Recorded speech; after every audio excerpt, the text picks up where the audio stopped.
Cool, hello again everybody and welcome back to the channel. If you're new, do click that subscribe button down below and join us as a frequent flyer. Having a little look at a livery that's on flightsim.to, and it's the American Airlines Stand Up to Cancer A320 special scheme, which is quite cool, and all for a good cause as well, of course. We're also going to take a look at some of the latest updates to the A32NX today, including new sounds, and also we're actually test flying an update that will be due soon for the printer in the flight deck. So let's head in and just finish up our setup. And there we've got baggage and catering and things being loaded still at the moment. Actually making use of Volanta. Finally got onto the Volanta beta as well. Pillar Pilot, hello, welcome. Wesley, channel member, good day. Echo, another channel member, hello, welcome to you too. Nice to see you guys tuning in. So we're expecting runway 30 and the Umnati 2 departure, according to what SimBrief has generated.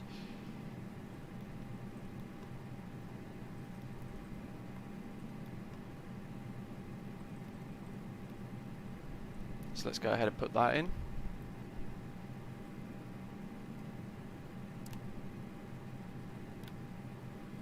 There we go. So straight out departure, a couple of waypoints, and then turning left, heading south. So let's insert that. And as we get a bit closer, we'll start looking at the Tegulcigalpa Toncontin arrivals. We'll probably be doing that infamous slash dangerous one that everybody sees on the YouTube videos.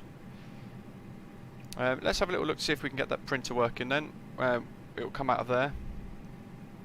This is the first time I've looked at this, so let's get the APU bleed on as well first. In fact, come off external power. Done fueling as well. So let's have a little look to see what this does. I'm not sure if we're going to have to change some of these. Let's do a weather request instead of ATIS. TAF or META. Yeah, let's see what happens here then. So eventually, when we click print, when we get it received, it should come out of there, he says. So we'll wait for that company message. I'm not sure if it will pull in the META, because I'm pretty sure I've got it set to... let's have a little look. Pretty sure I've got it set to...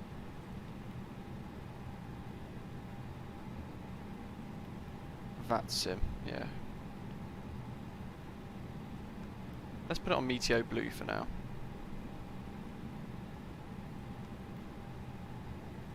And let's put US FAA on as well, and let's re-request that.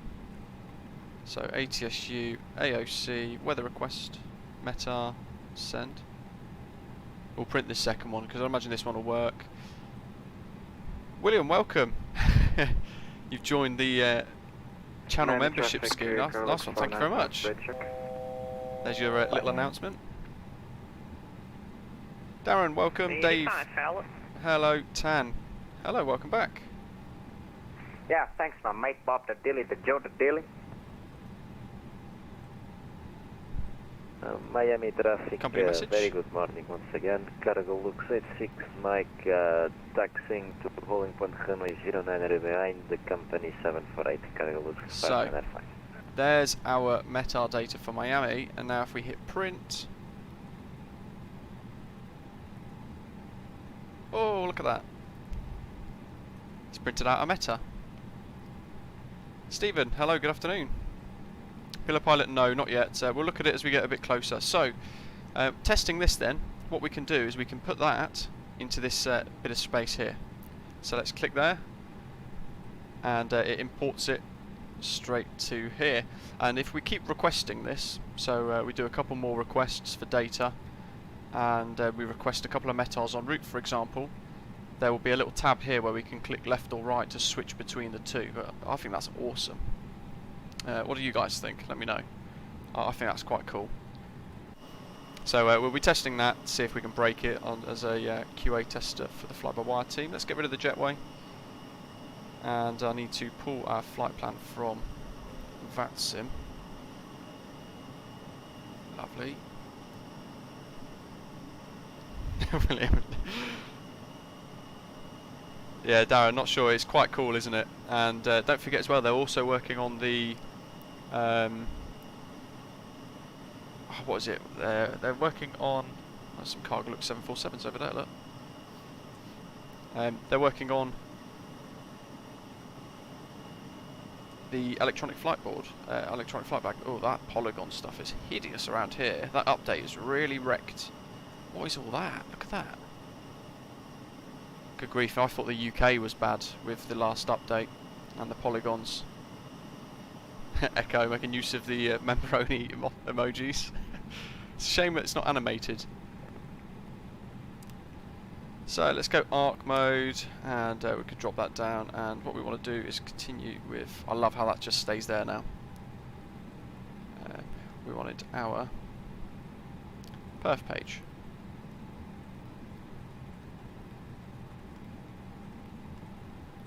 To put in all of our data. If you want to work out how to do flex temp and you're not quite sure how, what you can do is have a little look on the channel. I did a tutorial specifically on how to get that. Hopefully gives you everything you need to know. It's given us their estimated fuel on board at Toncontin of 2.6 tonnes. So, V1 of 133. Happy days. We'll probably make good use of the bird as well, track FPA mode as we get a bit closer. He's got absolutely crazy on the chat with emojis now. Love it. 122.8 for Unicom, and we're off external power. IRSs are all good. Let's get the beacon on, and let's push back, shall we?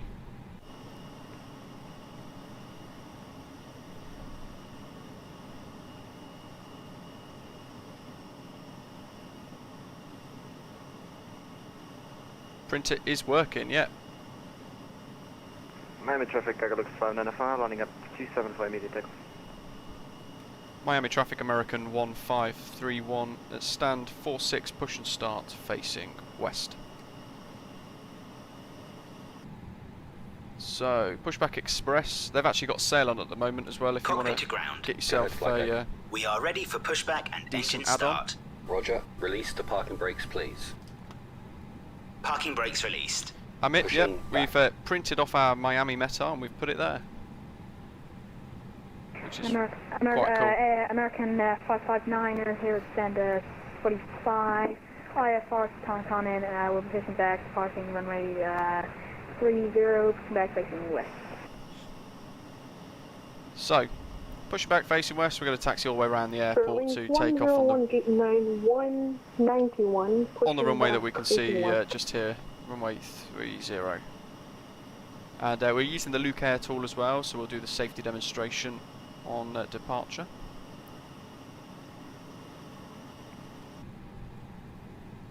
Let's have a little listen to these new sounds. They've got loads of new sounds dotted around for all sorts of stuff. You're clear behind it, start your engines at your discretion.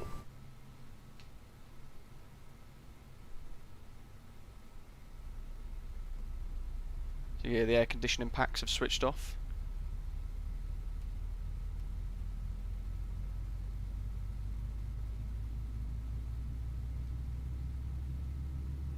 Stephen, exactly, and it's a really good feature.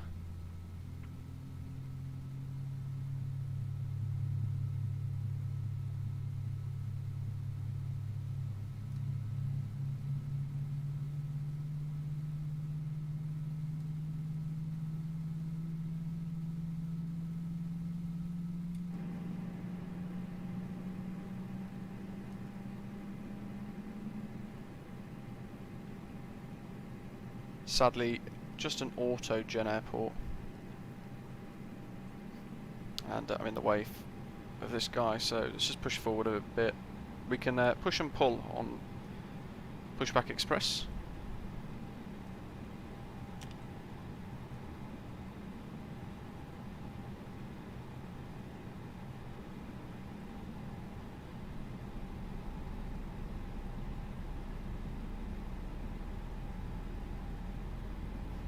Stephen, yeah, it does. It's definitely a time saver. It's going to be quite a nice little add-on. Pushback complete. Set parking brakes, please. Parking brakes set.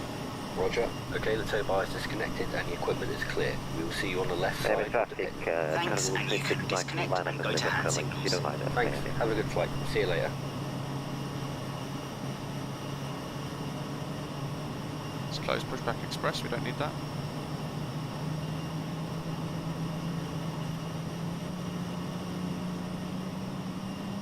Zooming in to get those noises. The APU sounds have all been tweaked as well. Dave, yeah, it'll be awesome with VR. Looking straight down at your notes. 559, we're Pushback facing west. We'll follow the American ahead of us to runway 30. So, engine 2 is available. Let's go ignition mode norm. And we can go wing lights on, taxi lights, APU bleed off, master switch off. We can drop these out of retract and we can put strobes on auto if we want to, and the rest of that's all looking good. So our taxi route 230 then, let me just get my Navigraph up and I'll share it with you guys so you can see.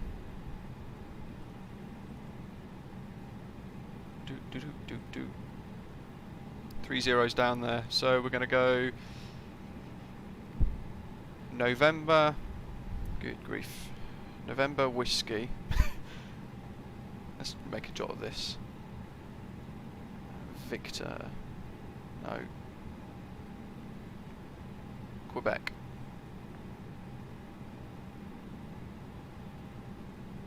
Hold Quebec 10, which is a shared hold point. Leaving Miami, confirm which runway are you using for departure?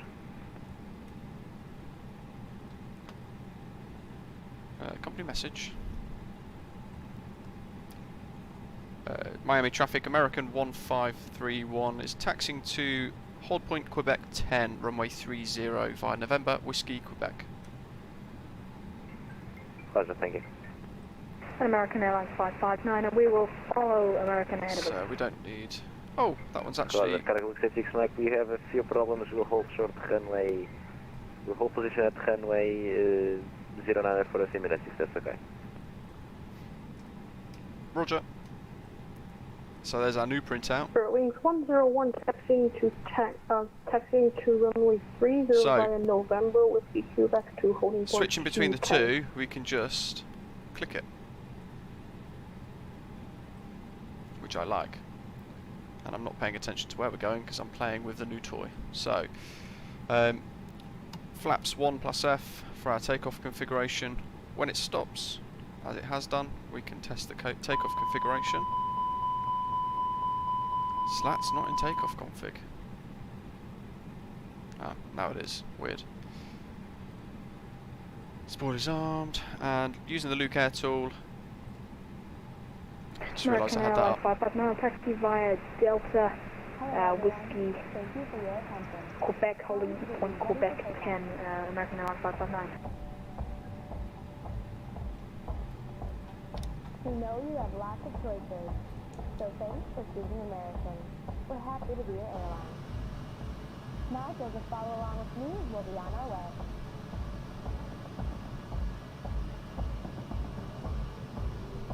It's a shame Miami's just an auto-gen airport. Welcome aboard. Before we depart, there are some important safety instructions.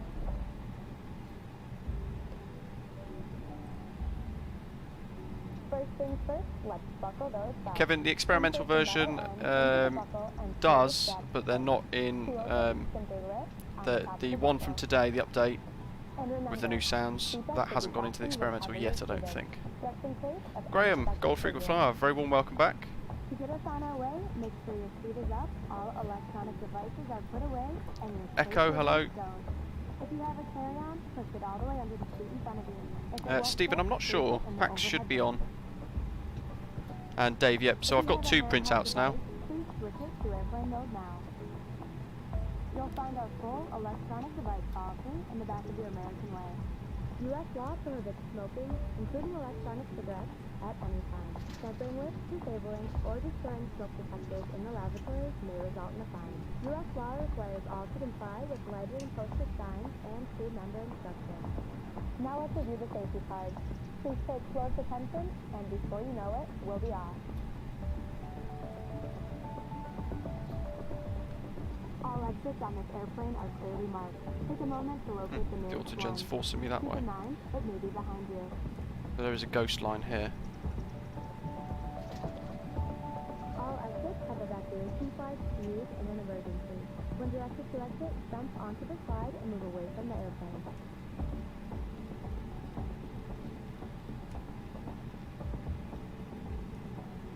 Love an autogen Some airport. flags may also be used at the rack, except those over No the lines wing. or anything like You'll find the exact location on Now traffic cargo looks 86 Mike. We are now ready for departure. Takeoff runway 09 out of Miami. on or near the floor. A sign will indicate you have reached your exit.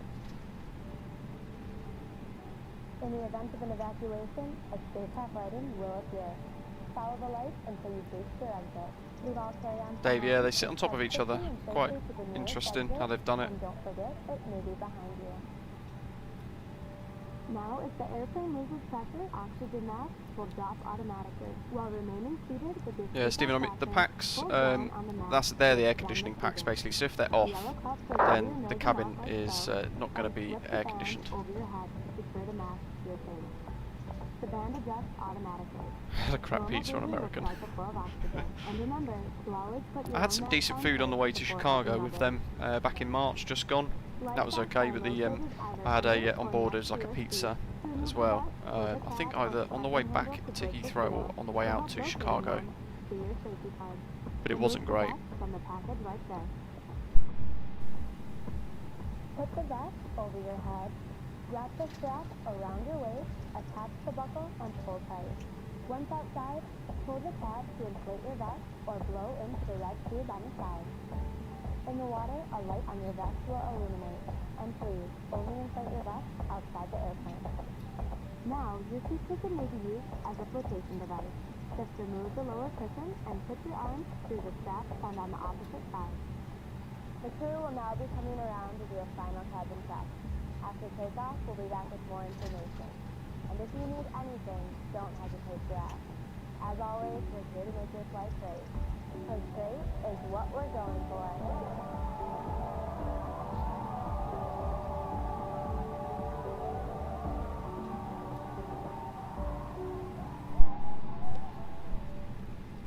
So here's Quebec 10.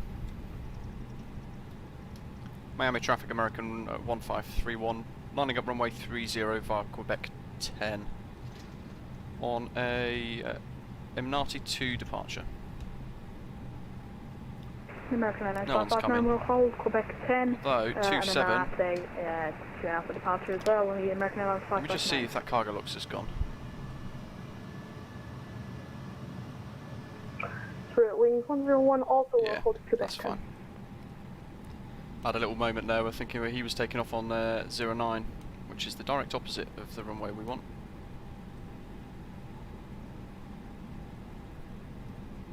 So he's obviously up and out somewhere already. Dave, London is where I basically live.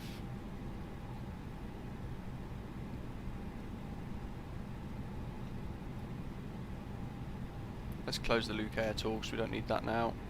American 559, I wonder, are you colliding into me? I'm ahead of you, bro. You keep texting into me. American 559 holding Quebec 10. Wait, God's seriously? sake. Yeah, you're in me. No, but I was in front of you.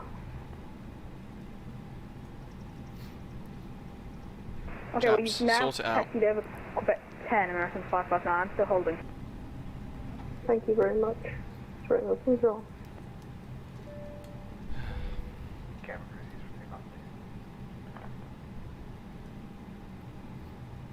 Don't forget, guys, on Unicom, people with about 100 miles American radius can 559, hear I'm you. now behind you. I will follow.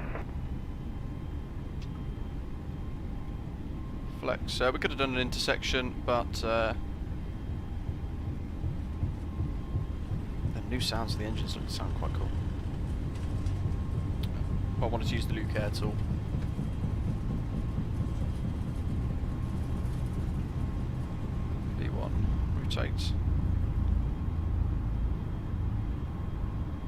to positive rate, go up. Wings 101 lining up runway 30.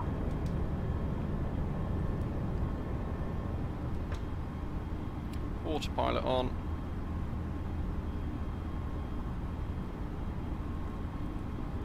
Let's just manage that crazy climb, shall we, as well.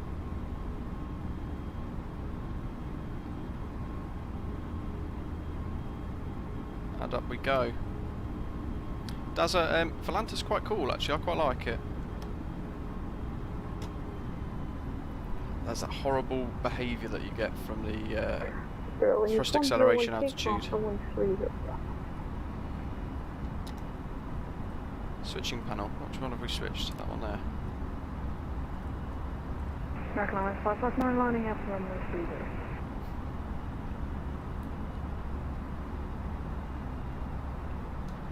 Miami traffic, American 1531, airborne passing 2500. Darren, it's the development version of the A32NX, so it's the default fly-by-wire system, I guess.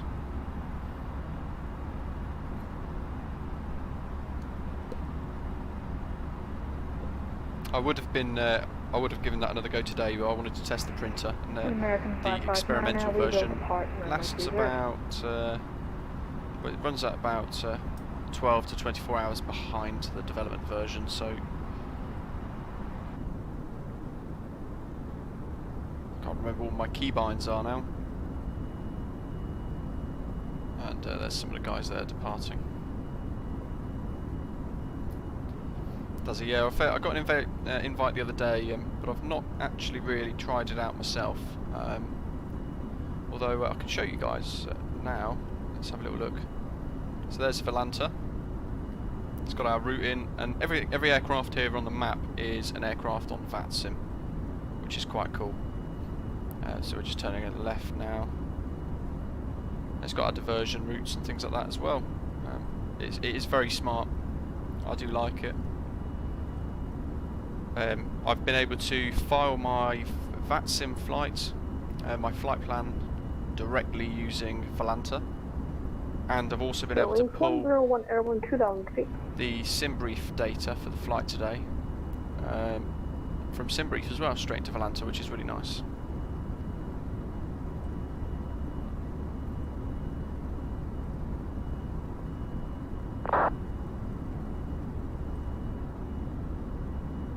Some great views.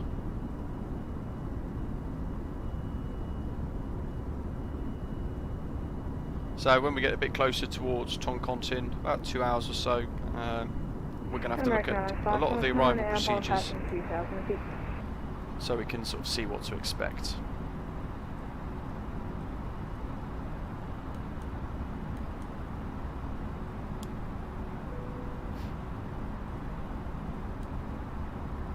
Seatbelt signs off, and we're just going to leave it on managed climb up to 36,000 feet, I think.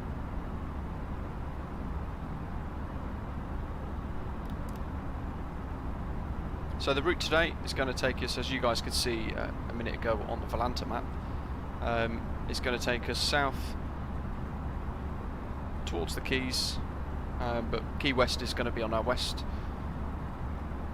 and then over the Caribbean Sea to Cuba, passing west of the Cayman Islands before flying into Honduras.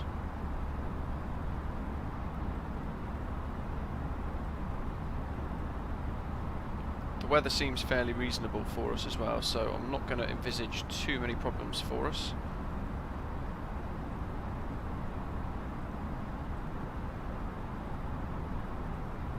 Echo, that is a very good question. I'm not in top. Whoa, what the grief, the end of the world. Not quite sure what's going on with that sun, but it is hideous. I'm not sure if the CRJ is going to have an EFB actually. I would like to think so.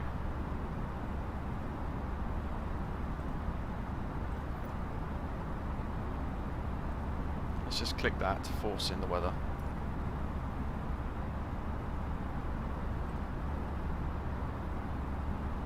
It didn't like whatever that was doing then anyway, that's for sure. UC, hello, welcome back.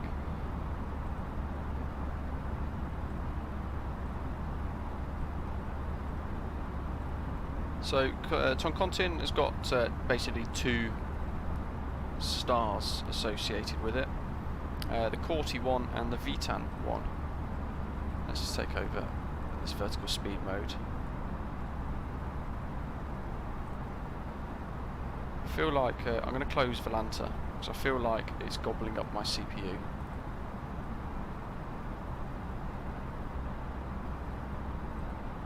That is horrendously bright, isn't it? Mackie Mac, yeah, it might as well be.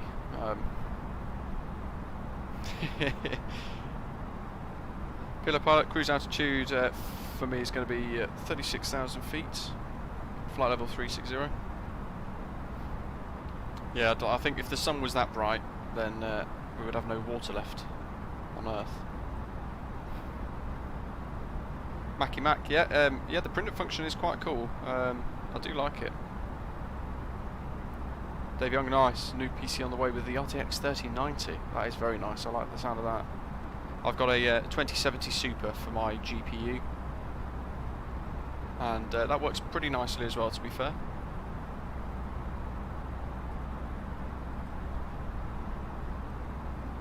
What is going on with that sun?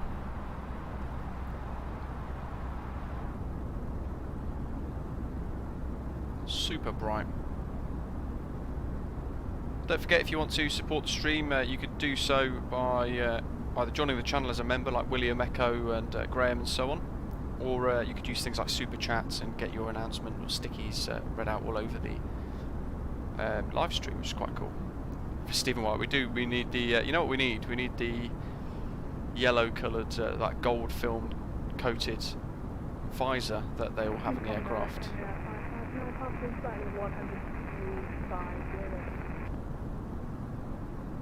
I've pulled in the next METAR as well, and it's not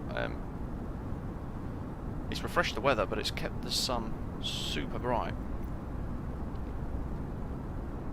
Oh, there we go, it's changed its mind again. Thank goodness. Wonder what that was all about then. It seems to have sorted itself out now that I've closed Volanta, so I'm wondering if Volanta was gobbling up performance. Which will be a real shame because it's an awesome bit of kit.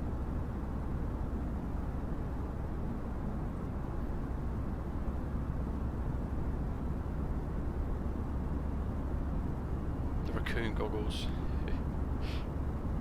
Yeah, shaped exactly like the A320neo flight deck windscreen. I'm hoping it will be something they'll be able to factor in over in the future, where there'll be a little visor that we can pull down. That's quite cool down there, look at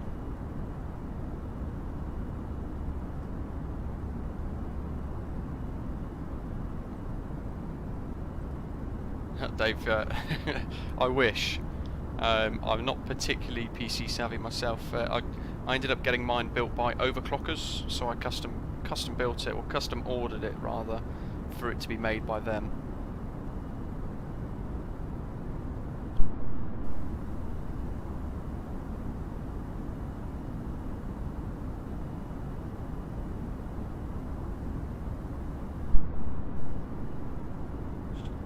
But you're not the first to ask, actually, if it's a service I offer.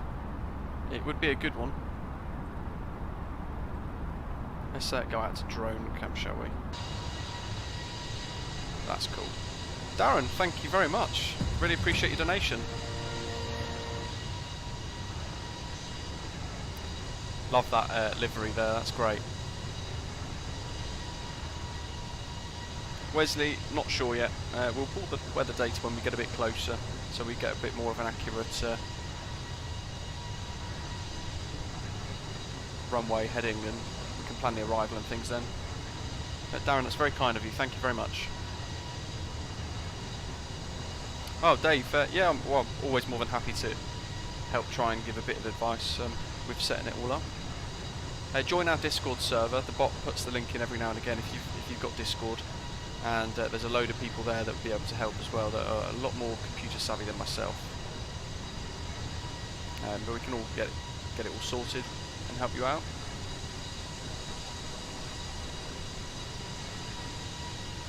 Dan, I'm glad you enjoy it. Gadget, hello, welcome back. If you guys want to download this livery, you can find it on flightsim.to. Just type in American Airlines, search for it under the A320 tab, and it's simply called American Airlines Stand Up to Cancer, which is quite cool.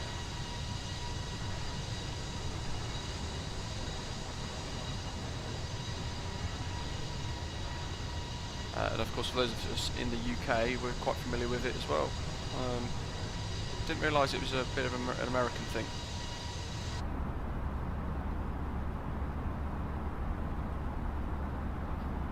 I think the last time I looked at a METAR for Toncontin, we had, let's see, METAR for Toncontin, 23rd of the 1st at 12 Zulu, so about 2 hours ago, and wind is still 0 degrees at 0 knots, and all the nines, so basically 10 kilometres or more visibility. Few clouds at 1,200, broken at 25,000 feet, 14 degrees Celsius, 14 degrees dew point, and QNH 1019, or altimeter 3009 for US, which is what we're using today. Mackie, we're using the latest development version, but with a test branch added onto it, which is the printer function, so we're testing that out today. So you can see there we've got the MIA METARs, and we've pulled the METAR from Toncontin as well, so we've got both there. Although have a look closely, because the first part of it, the first two lines are Miami, and that middle way through the third line after the $sign, the Toncontin METAR data. So as we get a bit closer, we'll pull that again. We can read it here as well on the MCDU itself, which makes it a little easier for us. Stephen, yeah, you're right. It would be really good if they brought them in. Let's see. We haven't got any visors there.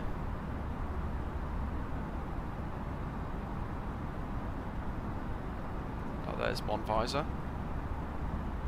And there's the other visor. It would be good if we could just click that and it drops down.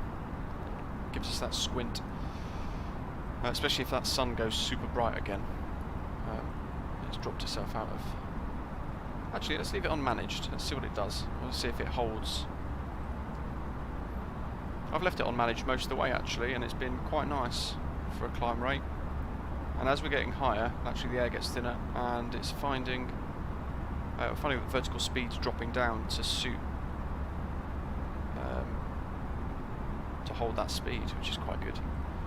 On Unicom, do you not get instructions from ATC, or do you just advise what your traffic you're doing? So it's basically like real life Unicom for those smaller airports, and all over the US as well, when there's very little coverage in some parts for GA aircraft.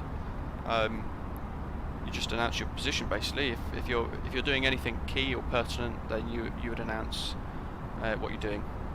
If you're flying a VFR circuit, for example, you'd call up downwind, and then you'd call up finals for touch and go or landing, and if you're departing, you'd call up for landing as well, for taking off.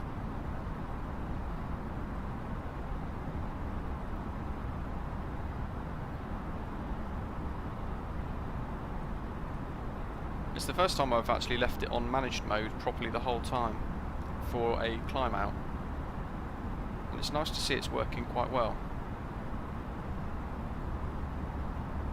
The only thing I would like to see is if it reduced the rate of climb, just so that it saved the engines that little bit more. 85% M1's quite hard still on the engines.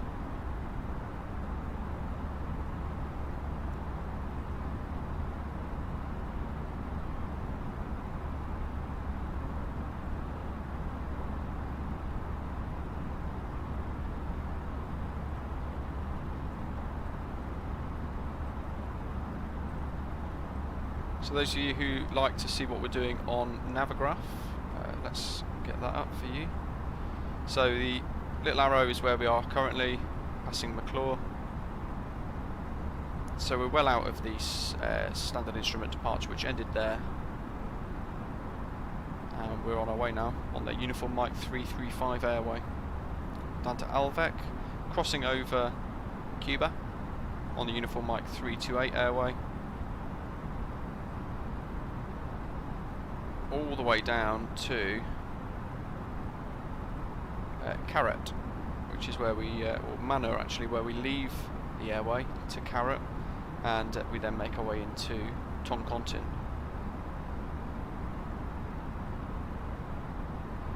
We can have a little look at the charts.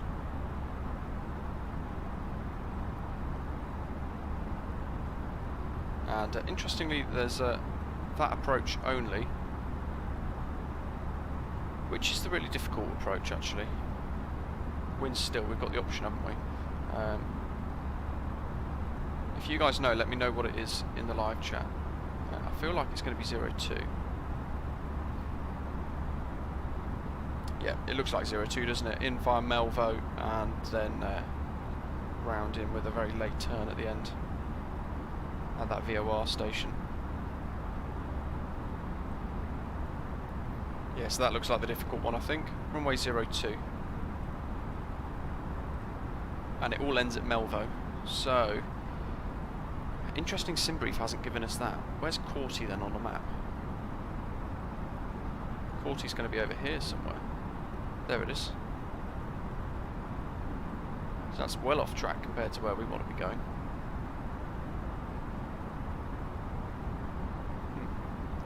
Well, I think we're going to be going straight in then, I think.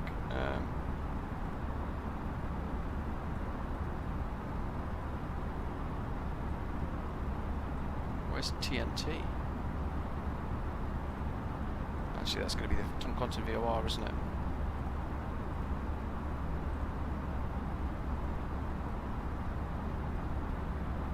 So we can come in via that VTAN approach, actually, then, potentially. Or we're just going to have to make it up, I think. Self-vector. Out of Carrot, fly due west, and then sort of join the approach.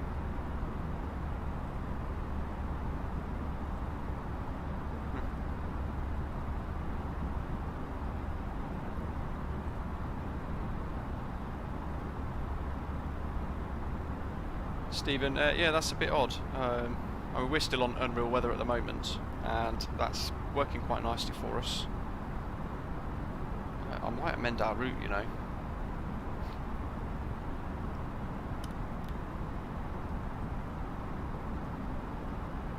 I mean, we haven't got much to go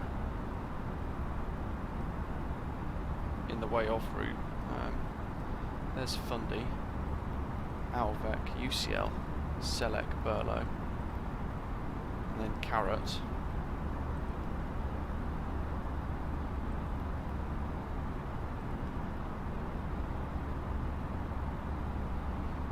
Tempted to say no star and see what happens. So let's go onto the flight plan page. Let's go all the way to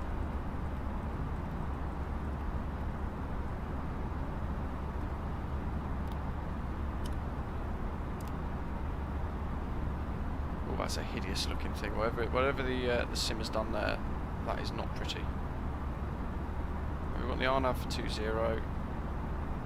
Interestingly, it says no star, so it's forcing us in via like with a transition directly over the airfield. But we can leave that in because then we can just sort of vector around and join that last leg of it, I guess.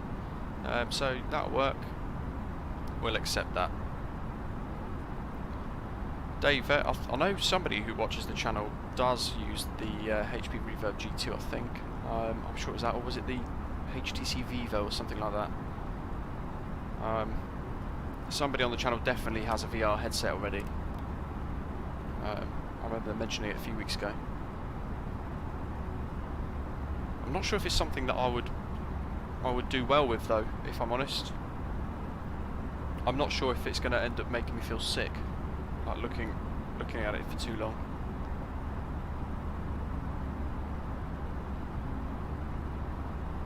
Dan, nice. So you've actually physically flown into Toncontin yourself?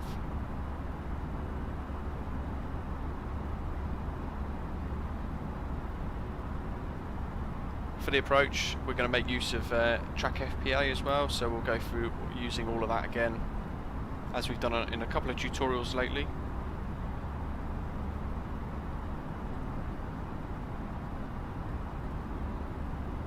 And we can sort of prep early, I guess. So the Toncontin VOR 112.3.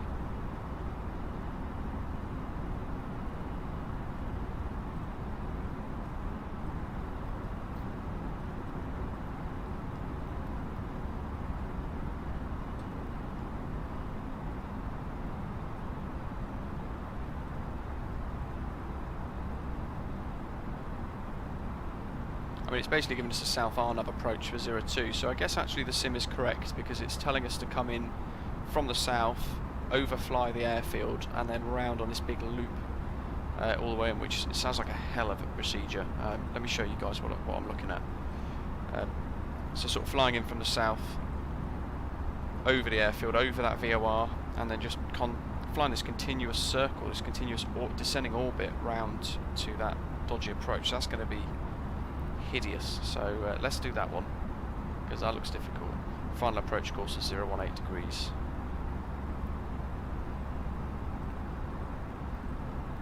Setting up early is going to be absolute key for us again in this instance.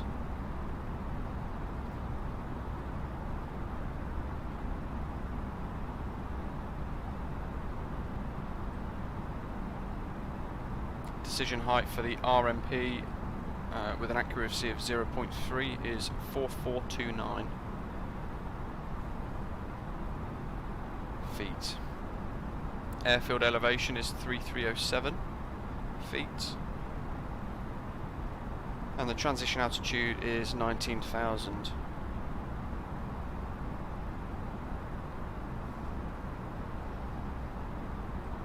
And if we go around, we basically climb up through the valley to Melvo.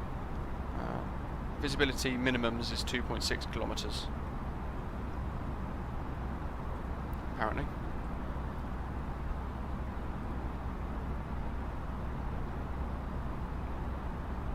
So we want to be at 7,000 by Toncontin to fly that weird orbit procedure.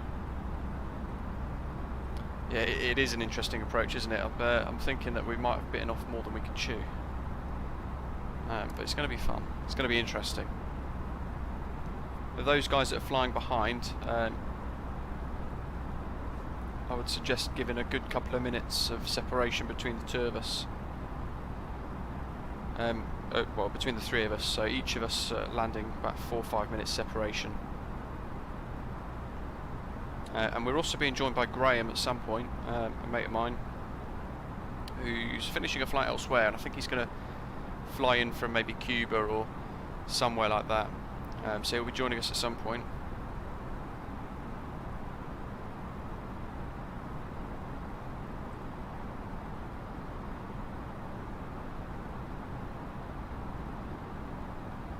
To be fair, SimBrief's actually telling us to use the VTAN-1 arrival. And I can't remember if I put that in. I'm just having a little read through the notes and stuff again. So let's put the VTAN-1 in. And fire Melvo. Okay.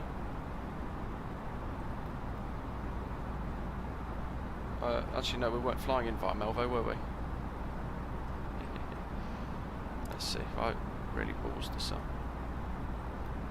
Hopefully I haven't broke the flight plan.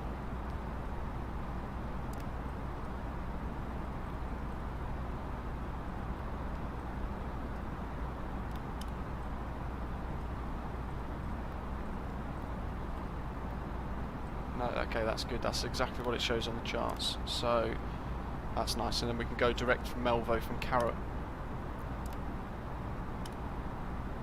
Yeah, that works nicely.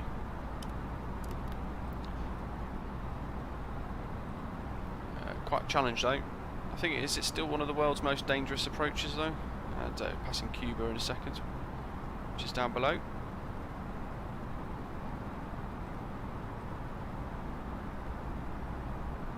Pilot pilot, good. That's a good little distance actually then.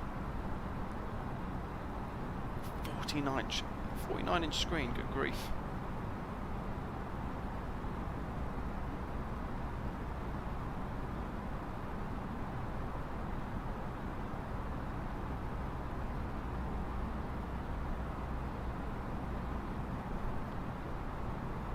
what's the total journey distance for this today? So it's 863 miles.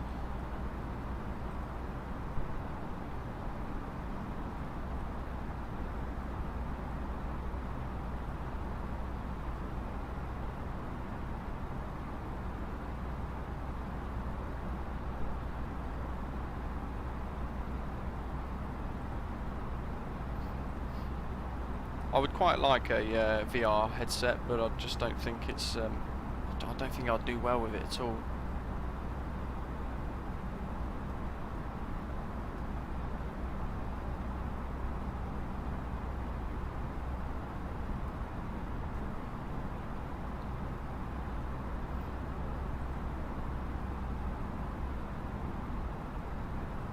Love how realistic the sim looks. Better than any other sim you'd ever seen.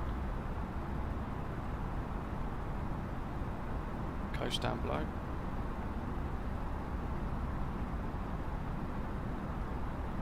Very cool.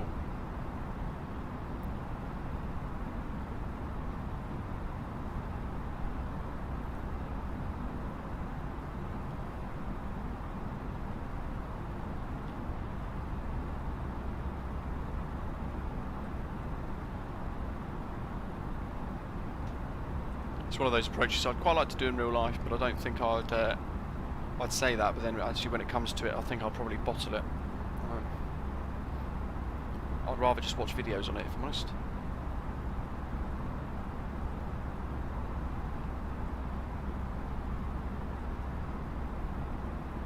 I'm not sure if it is still. Is it still the? Is it still the one of the world's hardest approaches? I can't quite remember. I know it's up there. Darren, hello. Yeah, it is fantastic, isn't it? Everything about it is just absolutely fantastic. Crisp, clear graphics, stunning visuals. Lots of issues, of course, but Pillar Pilot Wesley's NKS 101. Put that down below there. Let's go to, I think it's this view. Get out cabin view.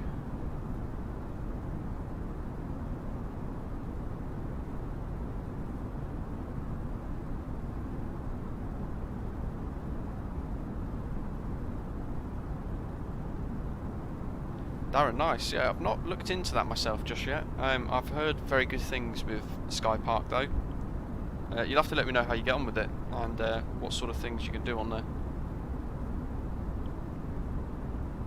I think it suggests routes, doesn't it, or something? So it tells you, gives you an idea of where to fly if you're looking for certain routes or you're not sure where to go. I think it gives you challenges and missions and all sorts of stuff. So it does sound something. It does sound quite good.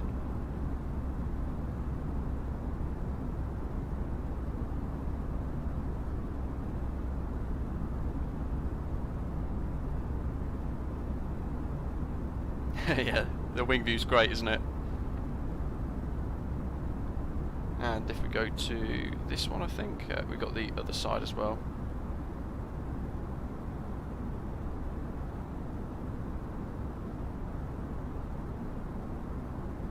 For those of you who didn't catch the news, I think was it yesterday or the day before, Sobo have delayed the UK World Update by a week, which is not going to be too bad, to be fair.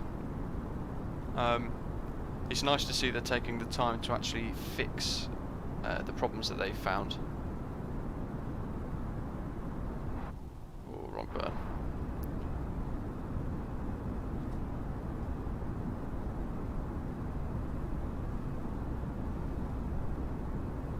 Randomly suggested routes, nice.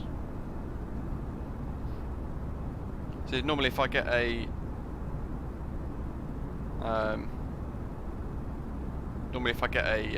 a moment where I'm not really sure what route to fly, then I'll go on to Fly UK, which is the virtual airline that I use. I go on there and have a little look for some of the trips that they've got available for the A320, and there's quite a lot of choice. Stephen, yeah, last time they released a, it was the big World Update 2, wasn't it? It was a whole week and a half, I think, that we basically were stuck to GA VFR flying. Nice every now and again though, but after a week it gets a little frustrating, doesn't it? When even Asobo weren't really sure how to fix a lot of the problems they'd created. It's nice this time I think they've buckled to the pressure a little bit with everything that happened last time. I think it's good to see that they're taking the time this time to get it right. Hopefully they do get it right and they don't break other things in the process.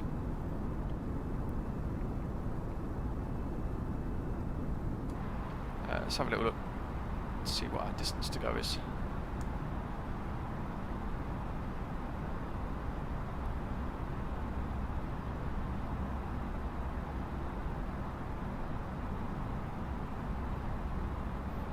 Yeah, Stephen, it's a major disappointment for Premium Deluxe.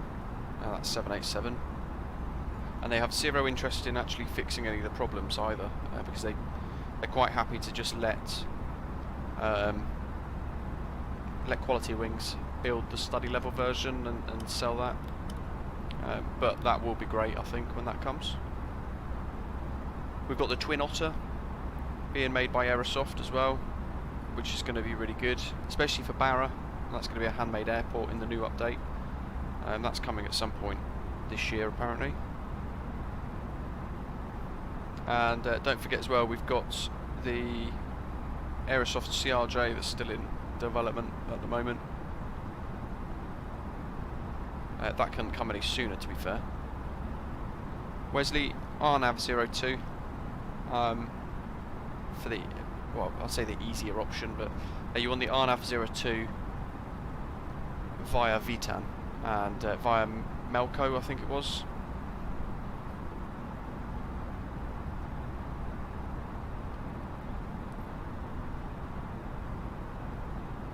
Yeah, it is a shame. Hang on, we're trying to do their best. I think they managed. What did they manage to do? They managed to do the heads-up display, didn't they? I think, and just a very small amount of other things. I can't remember off the top of my head what they were. But then everything else they just got stuck on because it was all encrypted, which you can understand. It's a little frustrating though. A bit of a letdown actually for all of the hype. A lot of the videos and things were of the Dreamliner, so they pushed everybody into buying the Premium Deluxe for basically an airline that doesn't work. Let's get another printout, shall we? And let's look at the TAF and see if we can get that.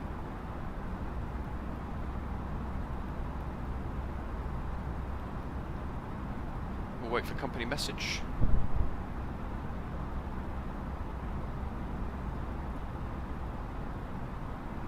Keith, yep, that was in under testing for quite a while actually. Echo, I'm not sure if anybody's doing a -8. That would be very good. Receive messages, TAFs, and let's print that one out because that's going to be nice and detailed. Look at that. We can read it there as well if we want to, if we wanted to leave it there, or we can click it and it goes onto our little spot here. So this is the actual TAF for the airports. So the Miami one up to where the cursor is now, and then beyond there is the Toncontin TAF, which is the one we want, although that was generated at 9 o'clock Zulu. Still winds calm. As we get closer we'll pull all that in and request it again, because more of a reasonable time of day there might have been an update. Abdul, definitely not, I'd probably say. Unless you're buying the Premium Deluxe Edition specifically for some of the handmade airports, it's really not worth the extra money. If you're buying it for the Dreamliner, then save your cash, because roughly for the same amount I would imagine we're going to be able to buy the Quality Wings 787 when that comes out in around, I think they've said Q2, Q3, so around summer 2021, if all goes to plan.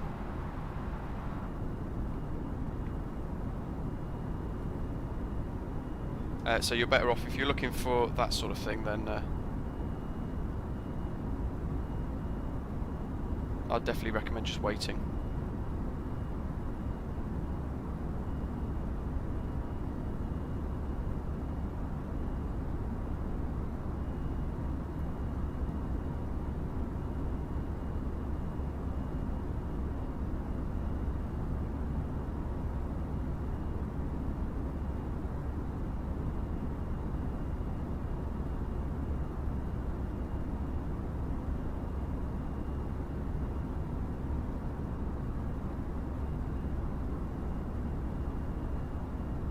Yeah, the A380 is standard. Stephen, I've got the same train of thought really. I'd have been quite happy. Heathrow's nice, don't get me wrong. I do like Heathrow Airport's handmade Asobo version, but it needs to be optimised a lot more. That's the only disappointing thing really. Wesley, I have indeed, yeah, it's great. Nice to see more people tuning in and subscribing as the channel grows. It's really nice to see. New boy, is the Salty Sim mod still moving forward with the 747? They are, but because it's less popular than the fly-by-wire mod, they've basically attracted less developers. So the difficulty they are having at the moment is the progress. There's only a very small number of developers working on it. I think the last time I counted is about 5 in their team. None of which are obviously 747 pilots, so that does make it quite difficult for them.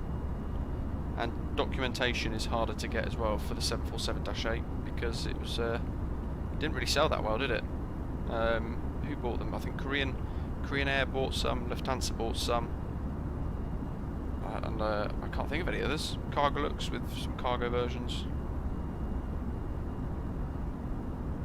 So it's a lot more difficult for them, which is a shame, because that'd be great if they could nail the flight model, get the sounds and everything working well, and sort out the FMC. That'd be really nice to fly. But I managed to get transatlantic on Vatsim using the Salty Sim mod, so that was quite good. Testament to how good that is, I guess. Stephen, yeah, Frankfurt is also quite nice actually. Fly between the two every now and again, to be fair, quite regularly. Let's see, Graham's going to be flying in from Cancun, so he's asking how far away we are. He's going to try and time it in, so he's going to fly from Cancun to Toncontin and try and arrive around the same time. Wesley, no, I didn't remove the waypoint TNT. Leave it in, but go direct, because you're actually going to fly to TNT, which is the Toncontin VOR, twice on this arrival that's programmed in.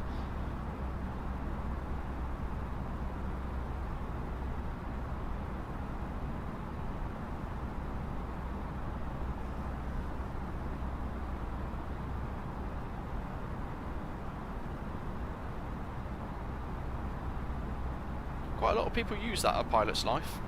Is it freeware?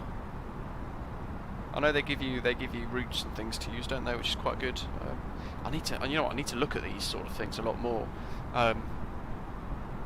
You end up being on the sim. You end up using the same routine over and over again, I guess. Yeah, Wesley, it's not too much of an issue, I guess. You can program the VOR frequency and track the VOR, I guess.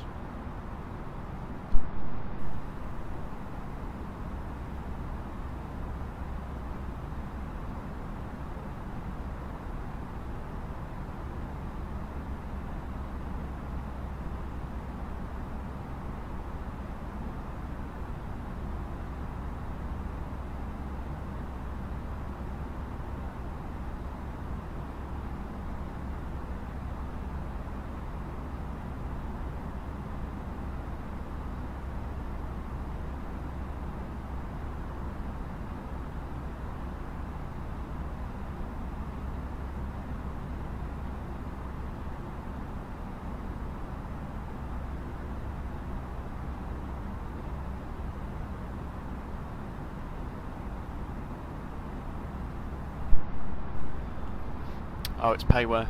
Is that a monthly thing then, or is it an annual choice? I know Navigraph, you've got the option of 2. If anybody's thinking of getting Navigraph, what I would recommend highly is paying the upfront version for the annual fee. It works out a fair bit cheaper than paying monthly. Route challenge, Lisbon to Madeira. Done Madeira a couple of times on the channel. Quite a nice one to fly into. Especially if it's windy. One of those notorious airports, isn't it, for challenging approach in high winds.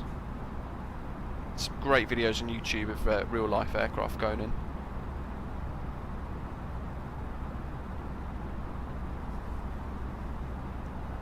Let's take a one-off payment. Oh, good. So you pretty much just buy the products and then that's it. You've got it for however long you want it.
Stephen, yeah, you're right. They are indeed actually.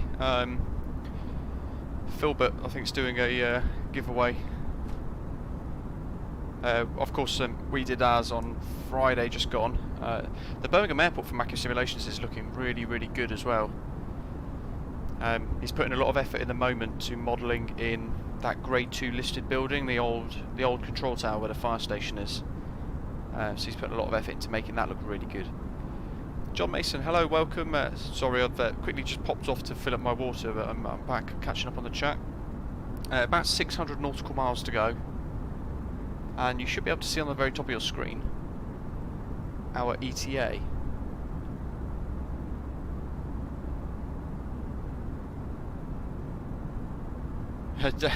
Darren, paying monthly, probably a safer option in that sense then.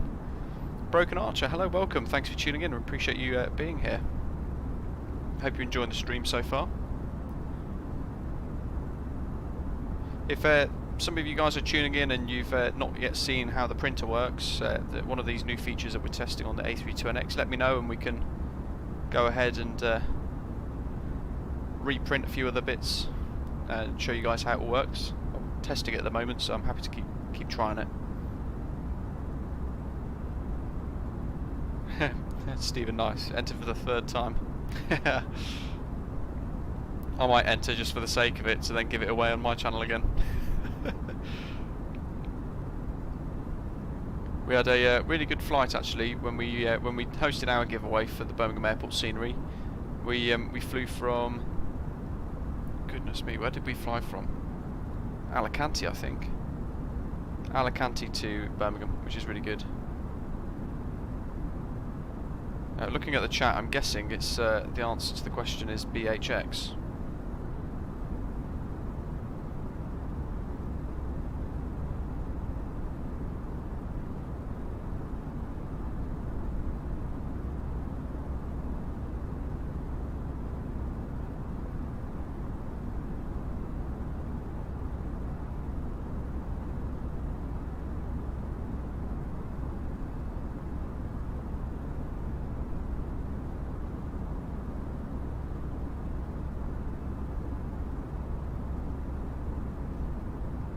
There we go, I've entered. Aristocrat, hello, Kiwi Mace just put up a video on a pilot's life which prompted me to buy it yesterday as he's joined Air Nostrum. Good little regional Spanish carrier, of course, and just about to start flight from Barcelona to Lyon. Awesome, nice. I've almost had to fly Air Nostrum a couple of times. I've got family that live in Almeria and in Spain. And I was actually looking at flying in via Madrid for example, connecting on to Amaria with Air Nostrum.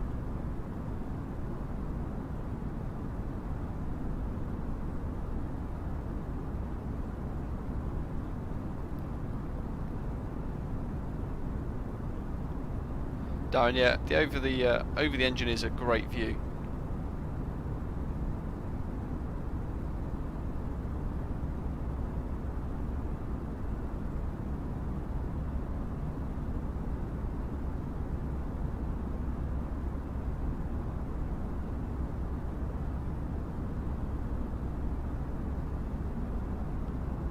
Moving on to Air France, then on to the US. Flying around Canada and Alaska in the sim would be fantastic. Abdul, yes, I do have Premium Deluxe. I don't particularly think it's worth it though. I spend most of the time in the A320 and using the Mako simulations scenery for Birmingham and Manchester, and also a lot of freeware scenery as well. Wonder what else we could print out. Give me an airport that you guys want me to print a TAF or a METAR out for, and I'll see if I can pull the data in. I'll just move to ADRS switching again. There we go, let's put that back on norm.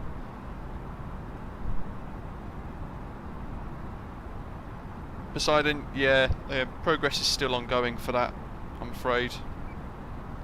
I'm waiting desperately for it to come out and testing, but it's still just greyed out in here at the moment, as is secondary flight plan. All of this is still ongoing work. I think they're about 75–80% of the way there, to be fair, so they have made some good progress. Darren, nice. I've done a video actually that shows you exactly how to do it. So Wesley wants EJKK. Let's do a couple then. AOC. Let's see. ATIS. Hopefully this works. And KBTV.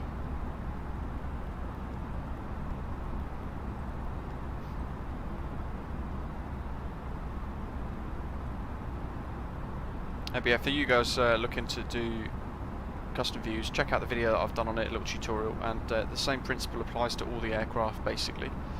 Company message, if I give it another minute or two, it'll have both available. There we go. Gatwick 8 is not available. Lovely KBTV 8 is not available, fantastic. Let's see, what else could we use?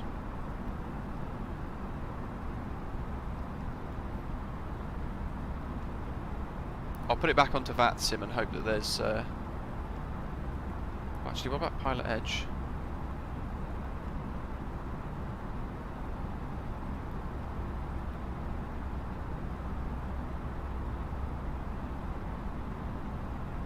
It's interesting that the METAR link didn't work for the Meteo Blue.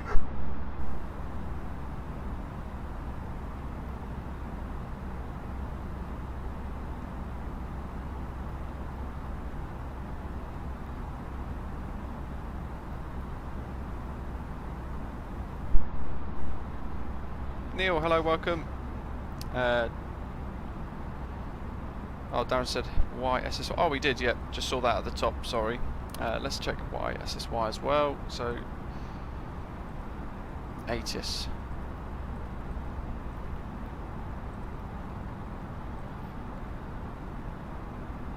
In a piece, good day, welcome. Neil M, hello. Let's do weather request actually. I wonder if I can replace these. So, YSSY.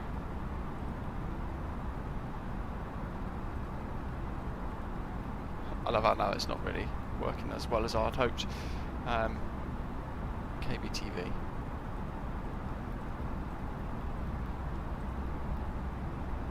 Let's send that. See what comes through with that one.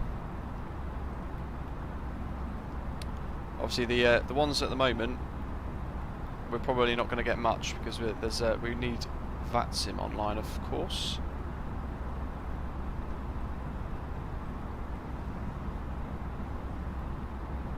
There's the new METAR data. I mean, we could print that. It's just blank though. That's really annoying.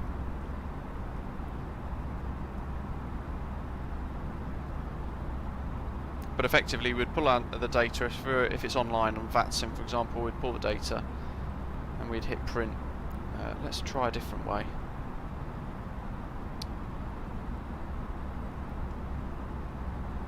AOC, metar source, inner piece, no problems at all. Oh, Neil, into Toncontin, I completely forgot.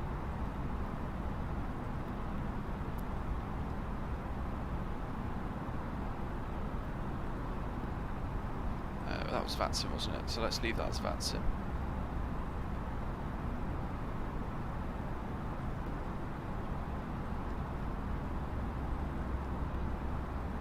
Let's see, so is it weather request, and we wanted Sydney.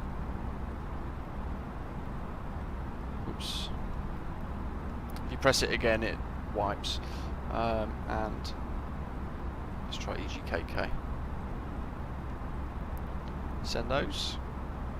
John, this is the development version, but it's one ahead. It's a testing branch where we're testing out this new printer before it goes into the development version. So yeah, as William said, it's a QA version of the fly-by-wire mod, which is pretty much mostly what I fly, being a quality tester for the fly-by-wire team.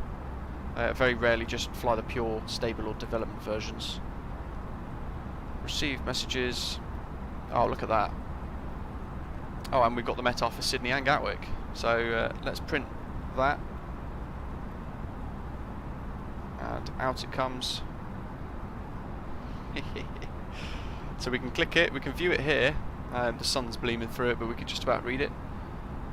And we can click it and it goes straight onto our little pile of paper down below. And we can go ahead and read it.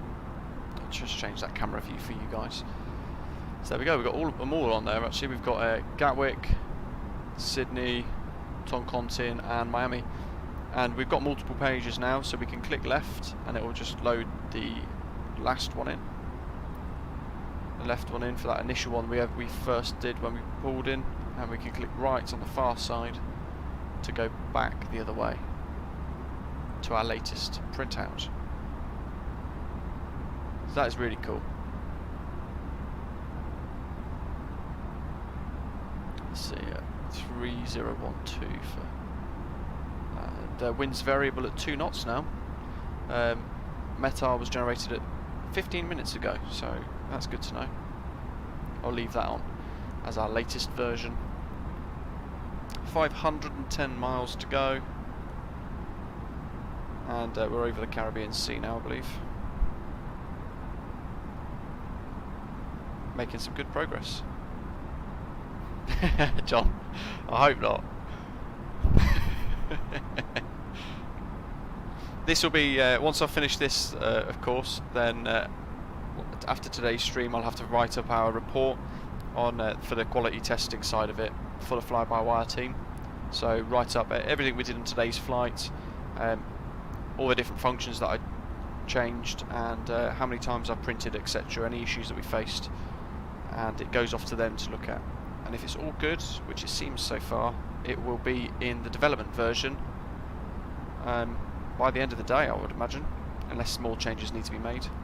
And I still need to work on my tutorial that shows you guys how to make your own personal cell calculate as well. I haven't forgotten, I've just been really busy. And yeah, Darren, we just print another one. So if I wanted to, I could go back into this. And if I want to update, get the METAR in again. We have to wait for company message, so once that data comes back to us.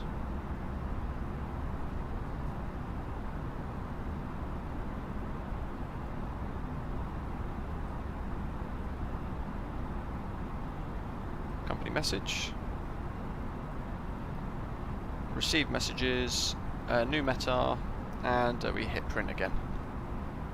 And out it comes. And every single page gets saved, basically. So, it's such a good feature. I'm not sure if it's hitting the performance slightly though. But there we go, there's our METAR for Miami and our METAR for Toncontin as well there. on that third line onwards. Very cool.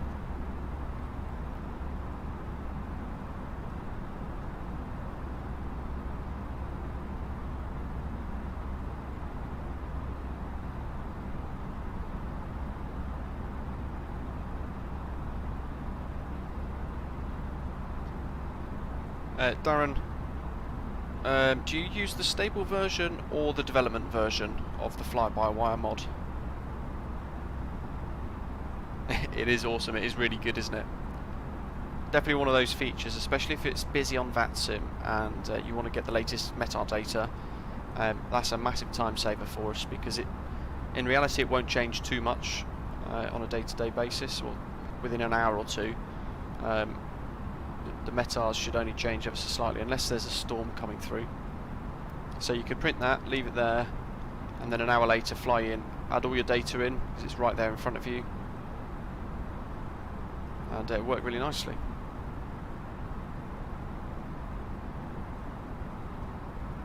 So the stable version, right, okay, so let me get the link for you for what you'd want to actually download.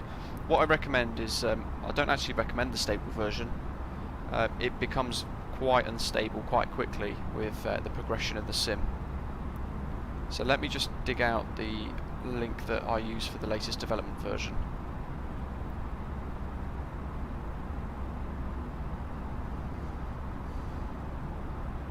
There we go. So I'm going to put it in the live chat.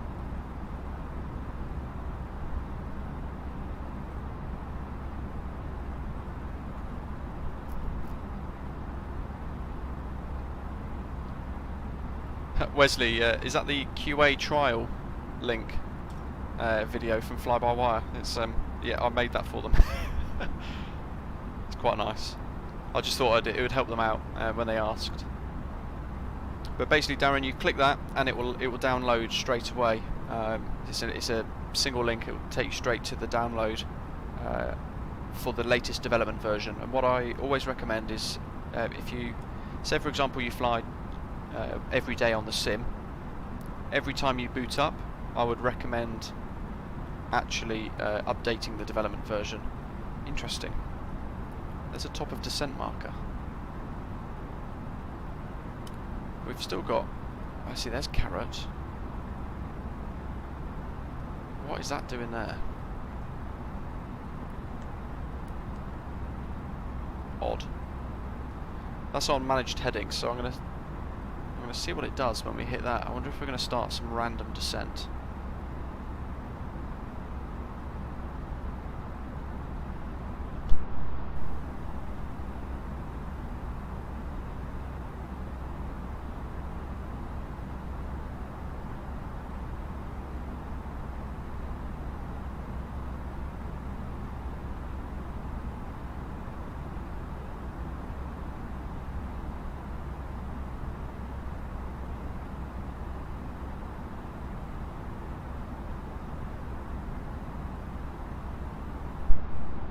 Darren, no problem at all. I do find the stable version, because it doesn't get updated all that much. I mean, the development version itself can actually be updated 2 to 3 times a day with the progress that the QA team make on testing all the new add-ons. So even the development version every day is basically out of date, because it's constantly developing and constantly progressing. Avi, hello. Yep, we're using Unreal Weather today. Unrealweather.blogspot.com if you want to download that. I tend to always use Unreal Weather. It's quite a good little mod. Another good one as well is it's a website. If you want to calculate your top of descent, then I use a website called descent.now, and I'll put the link to that in the live chat as well just now.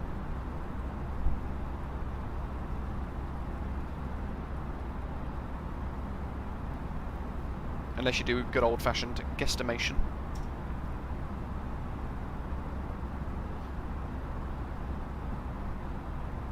And that's free, so you click the link and it basically, you put in your data. So we're at 36,000 feet now, so we can type in 36,000, and we know that for the arrival in question, we want to be at Toncontin VOR at 8,000 feet. So we can put in 8,000. Start speed, I think the descent is 290 knots, and we know that by going into the performance page of the MCDU, clicking into the descent phase, and it's there, 288. And we want to be at end speed. It's not going to give us our green dot speed. It's on the approach phase, so clean 214. Again, because we're going to want to configure early for this. Still got a way off for that still though. We'll probably only start descent from Carrot, but I'm going to work out top of descent now to get a bit of an idea. And wind, we've actually currently got a 32 knot tailwind, so I'll put that in, and it's giving us a 3-degree glide slope, and it's telling us we're going to need a descent of 1,500 foot per minute and a 100 nautical mile descent, 21 minutes for a continuous descent down to 8,000. Wrong button. That one. Good grief. I definitely need to get rid of that other keybind. Yeah, Stephen, right, yeah, that's it. It's the unreal weather with the nuclear sun option. only at Miami. Avi, no, that's another one that's on my list. I do need to get around to it. I've been quite busy making some tutorials for Fly UK, Virtual Airlines. So a few other bits have been popped out. Graham, that is an awesome point. That's a good question, actually. Let's test that out, shall we?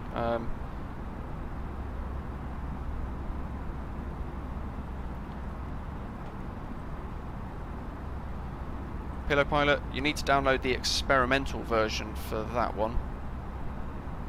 And Stephen, yeah, current altitude times 3 plus 10 is easier, I guess. I guess some people just like to use a actual calculator. Graham, I'm going to get a call sign, and I'm going to send a message to them if they respond, and I'm going to see if I can print that out, because that would be quite cool. It should work, because there is an option to print it.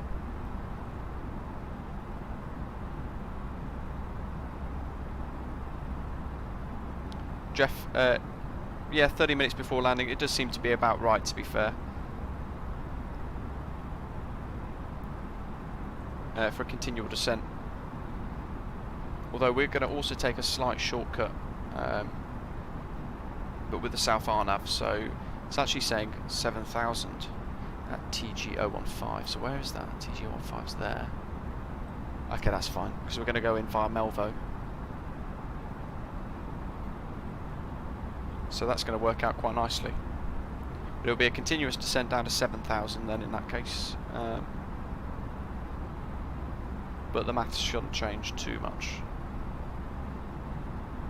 100 miles is the key number though for us. If those of you guys are flying behind on today's route, if you've got your free text enabled, let me know in the live chat today what your call sign is, and I'll send a quick message.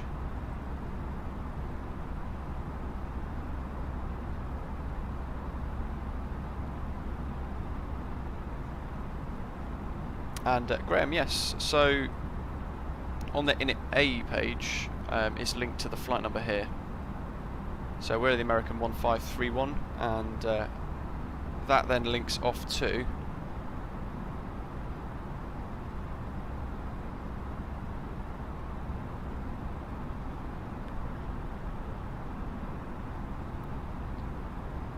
let's see, I'm just getting a I've got a call sign. That links to the fly-by-wire servers, or their API, so that we can contact each other basically using their back-end stuff, which is really cool. So I've got a call sign of AVA 633. That's Graham.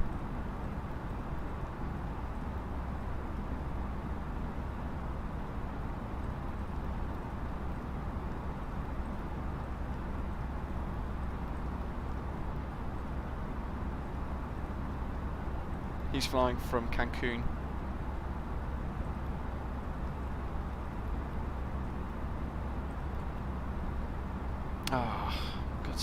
It always says it's enabled, but it's...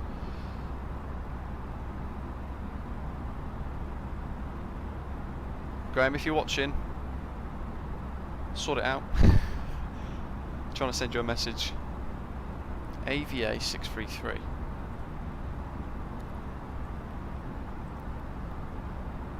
Gothenburg, nice. Who's the creator of that? I'm trying to think off the top of my head.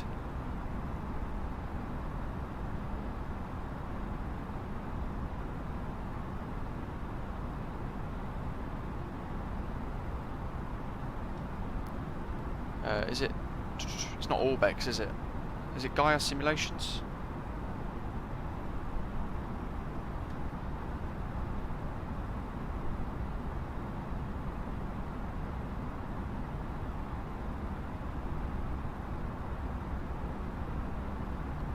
Okay, so I don't think his free text is enabled.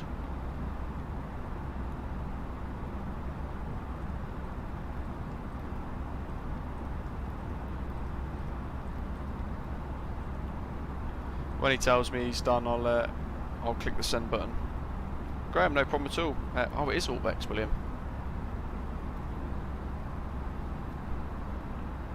I didn't know that they'd made that. You'll have to let me know how that goes. I definitely would like some more scenery. Gothenburg would be great to do Birmingham to Gothenburg in the CRJ when that comes. I keep hearing that it's very near to release, the Aerosoft CRJ. So hopefully we won't be waiting too long.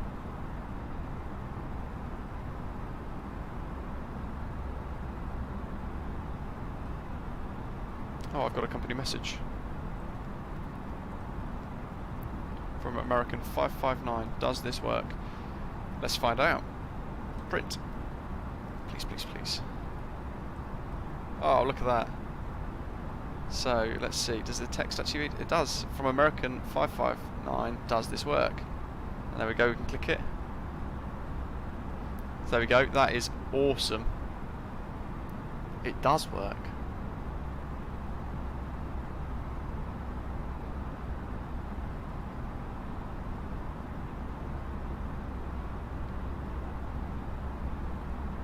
And then we can click back and it will then load in our last METAR that we pulled.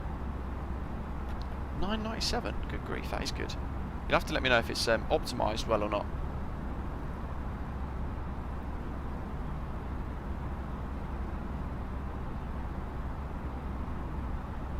That's a great little feature, being able to print METAR's data, text messages as well from other aircraft. That's all quite cool. In theory, if they could get the data link and everything working as well, there's a print button there. So, in theory, we'd be able to do some oceanic stuff in the future and hit that print button, and we'd get all of our data, all of our oceanic clearance printed out, and we could stick it there for our route, which would be really cool to have. So again, looking quite far ahead, of course, for that sort of thing, but that's going to look quite cool in the future. Well over the halfway point now as well, which is good, and on the MCDU we can see that Toncontin Approach in the distance. I've got a company message. This is from Graham from Avianca 633. I'm on my way. Print. It's a good job Paper's unlimited. Look at that. That's such a good little mod. Love it. That's a fantastic little I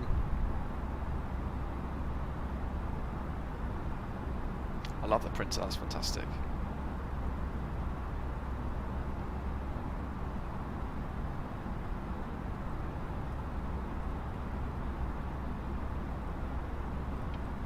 They do need to hurry up and work on VNAV though, because as great as the printer is, I've got another one, good grief, everybody's sending me stuff. It's Lively, hello, welcome. Good morning from New Jersey, nice.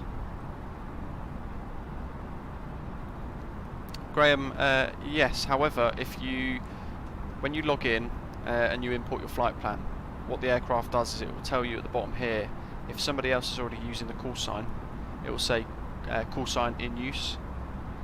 So then you just go ahead and change the call sign to something else. If you left it as the default, then everybody would in it a page, then everybody would get the message, I would imagine.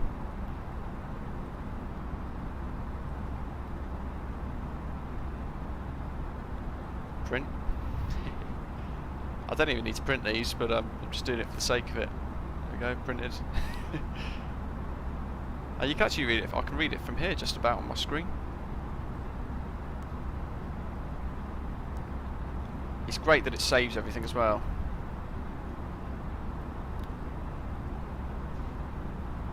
Soon we're going to be starting to get our descent data and approach information ready.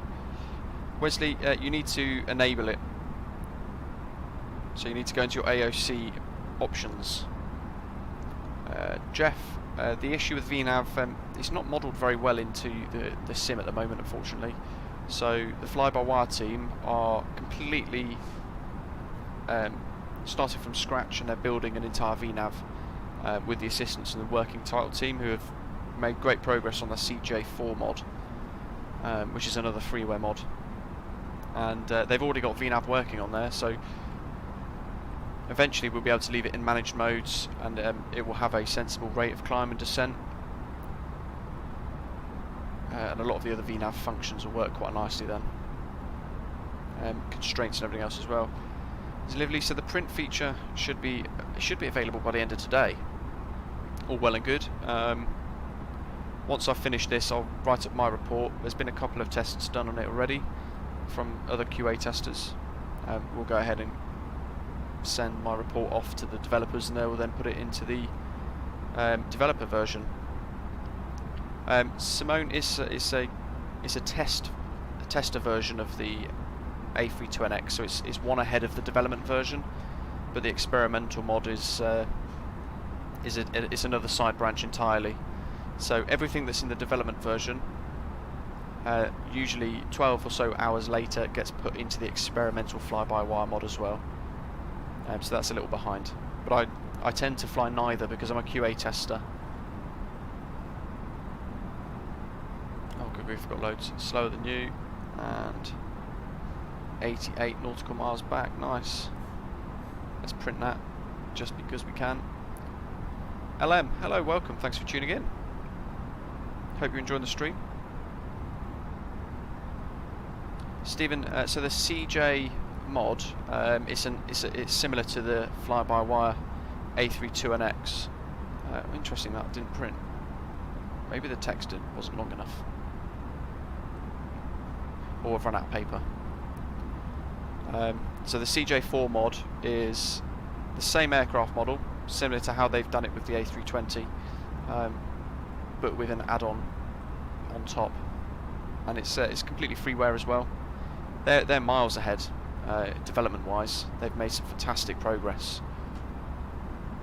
John, blizzard outside your window, nice. Stick a couple of pictures on our Discord server just so we can see what it looks like. We very rarely get snow down near Heathrow. Oh, the Payware one. That's going to be the Aerosoft CRJ. So that's the that Canadair regional jet that I don't think anybody flies anymore. Maybe Lufthansa still fly, Lufthansa regional. But it's the CRJ 6-700 and the 900 and 1000 for the CRJ as a bolt-on add-on. It's about £50, I think they're going to price it at, which is going to be really good. For a study level aircraft, that's very affordable. Easy 69. Let's print that. That's odd. Oh, so it did print that last 88 nautical miles. It just took a little while, because I've just printed this second one, and it's moved the one we printed a minute ago straight to our little bundle of paper. When's it going to print? Matthew T, hello, welcome. By Aerosoft, Stephen. Why is that one not printing?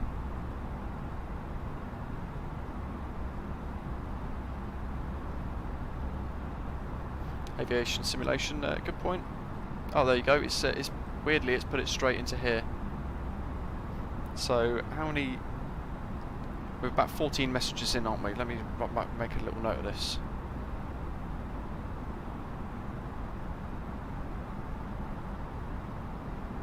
Because obviously we're testing it, so I'm going to put in that after about 14 messages, it's just stopped printing and instantly pulled itself into the centre, which is bizarre. Possibly, Matthew T. Yeah, we're testing the printer that's now working, which is quite cool.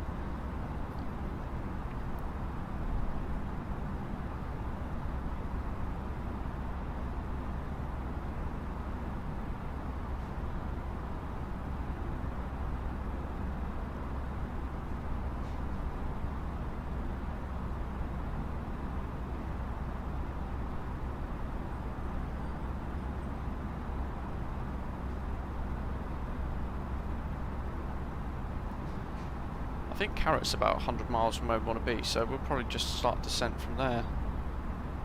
Darren, very likely there could be a maximum number of pages to print.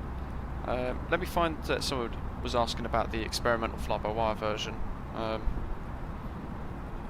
Let me find that. I'll put the link in the live chat, although they do stress that this one isn't particularly stable and it can break things.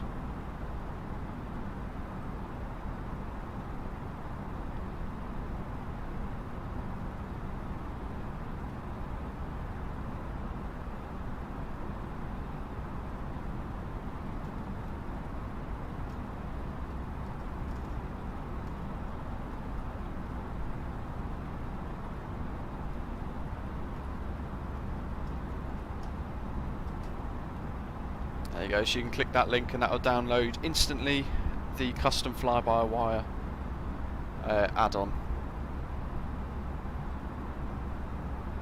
Matthew T, were they supposed to launch today, were they? Or I've not kept up to date with this SpaceX stuff. Last time they launched, actually, they flew over the UK and we were watching from my bedroom window the rocket pass over the UK. It's really cool to see. Aviation simulation. No, we're landing on 02, of course, and we're taking the South Arnav approach, which is a continual turn. So we're making it as difficult as I could possibly make it, and in live weather as well. Carrick to Gothenburg. That'll be a good one. On Vatsim, I hope. There's some land coming up ahead, so that's.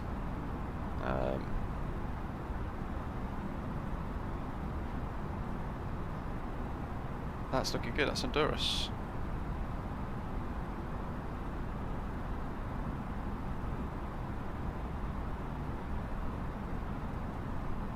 Maybe you can text yourself.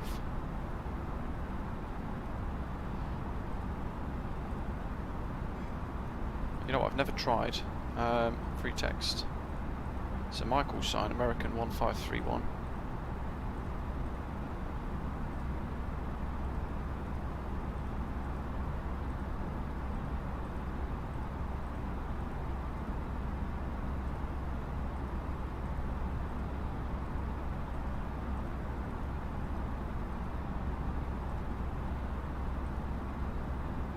I actually have just sent myself a message. AV good, that's good to know. I know there is a little bit of tinkering required. There you go, I've sent myself a message. Remember to subscribe. Print.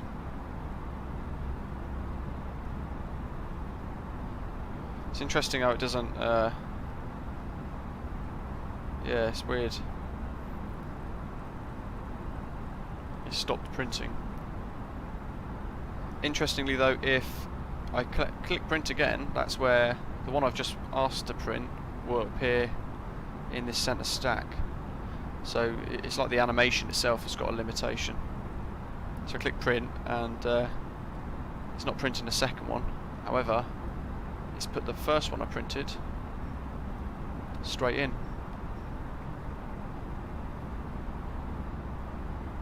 Which is quite cool.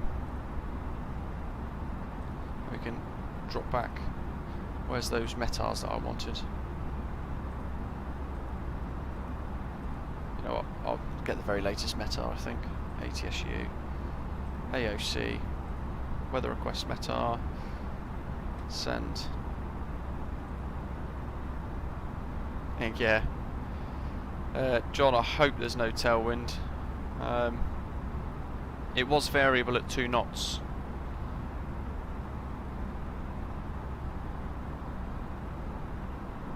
I'm hoping the weather's not whipping around and changing too much for us. That'll become quite difficult, I think, then. Company message received, METAR, print. Yeah, it looks like the inks run out. All the papers run out. AV, you play on IVAO. So IVAO,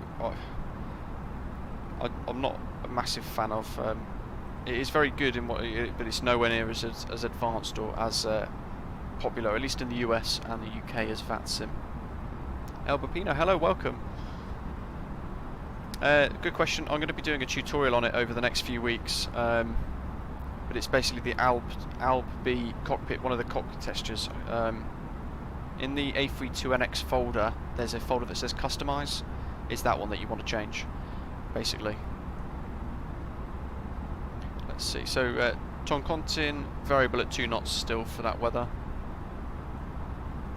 Let's go ahead and use that to input the data. We're quite early, of course, into arrival, but let's stick it in anyway. So QNH, well, the altimeter is 3012 in American money. Temperature 18 degrees Celsius. That's a nice temperature for us. Variable at 2.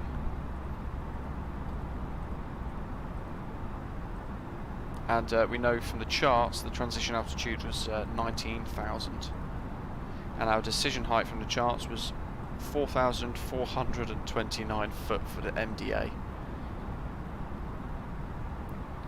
That's pretty much all good. And VOR1, we've got the Toncontin VOR frequency of 112.3 input with that runway course of 018.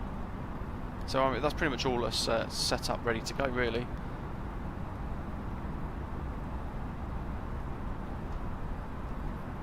El Bapino, yes. So it's the customized one. John, I hope not. There very well may be a go around as well today. Matthew, it should be at the top of your screen, about 3/4 of the way through, and you should have an ETA on there as well. Half an hour, I guess. 265 miles to go.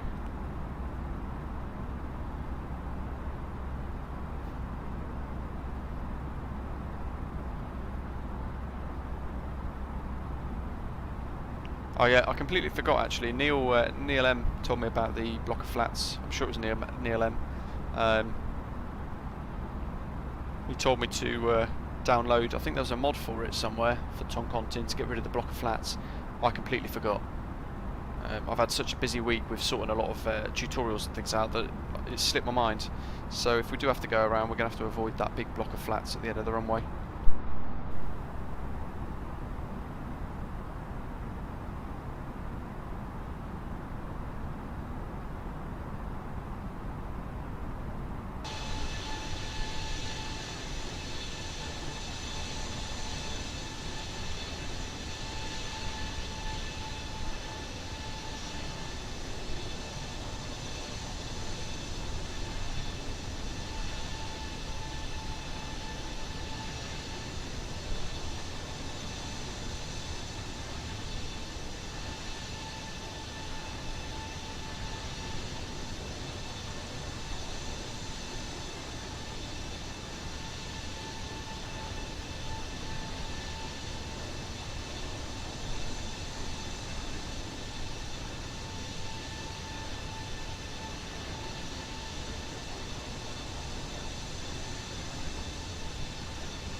Aviation simulation, I hope we don't.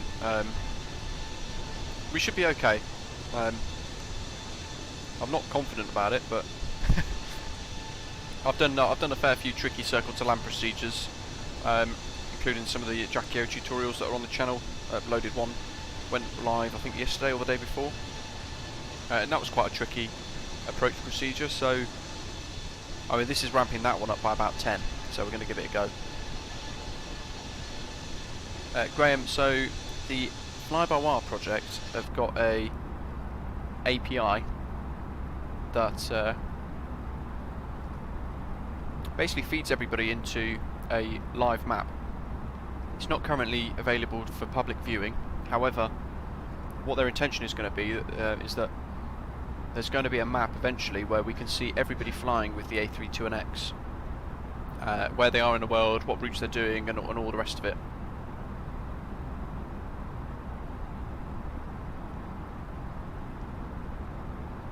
Neil, so is the block of flats right at the very start of the runway 02 then, or is it the opposite end of the runway? Jeff, I'm glad you enjoyed the Ajaccio video. There's another one going live over the next few days, which is the Ajaccio Parle Col arrival procedure, and it's sort of like a shortcut through the valley, again with a visual manual landing, and that's a really good one, using RNAV to help us out. Matthew, the MWCR flight, it is on the list. You asked about it on Discord the other day. It is there on the list. Well, we've got 160 miles.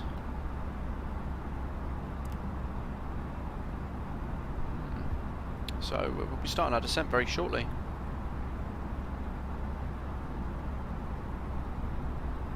.32 knot tailwind still. I'm hoping the weather's favourable when we get there, because it's going to be tricky otherwise. But we're over land now already.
Okay, so it's the runway 20 ender. That's good to know. So we should be okay then, unless there is a go around. Although if there is a go around, I'd probably declare it quite early, so we'd be climbing away by then. And Matthew, I think we did fly over it actually today. I'll have to look back on the map. Alberpino, yep. So the electronic flight flag is in progress at the moment. That's some great scenery down there below. First time I've flown into this sort of part of the world on the sim. But that is absolutely stunning, look at that.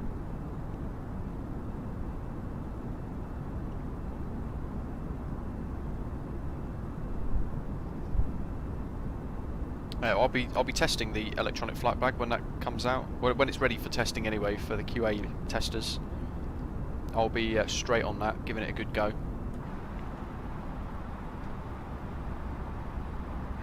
So there's Toncontin, 160 miles away, just coming into view. And you can see that weird procedure, it's making this arc around that continuous circle.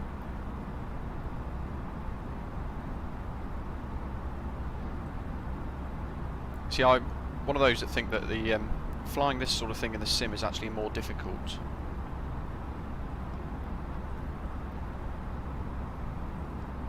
Than in real life, because you can normally just sort of turn your head.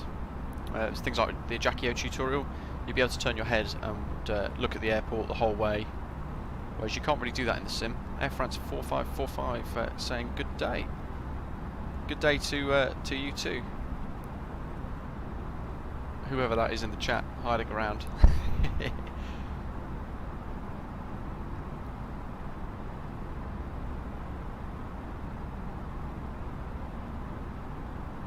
Graham's done the Ajaccio landing. never attempted an RNAV before, but yesterday was your first go then. Nice. Did it go well, or?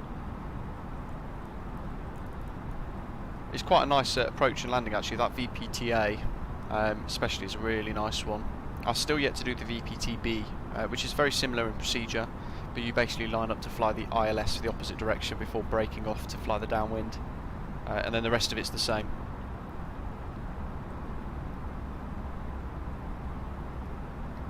Oh, there we go. The Air France 4545 one's printed. There we go. Maybe it just needed a bit of a break. That printer's so good.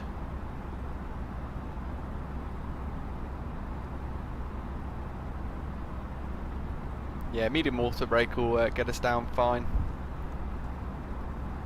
I've only attempted this once in the landing challenges in the sim as well,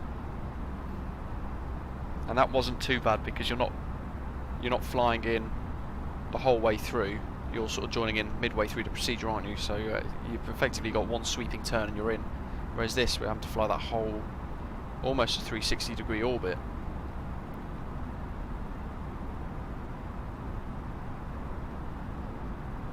Graham, a couple of goes, you'll be absolutely nailing it, I'm sure.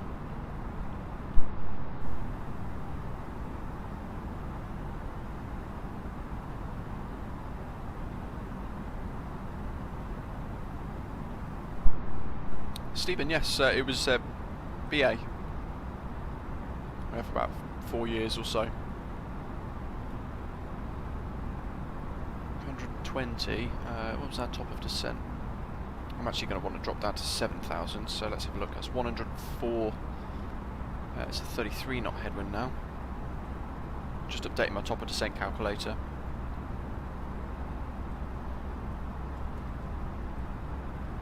So 104 nautical miles, 22-minute descent. Oh, that's runway 36. There's someone at Tegulcigalpa.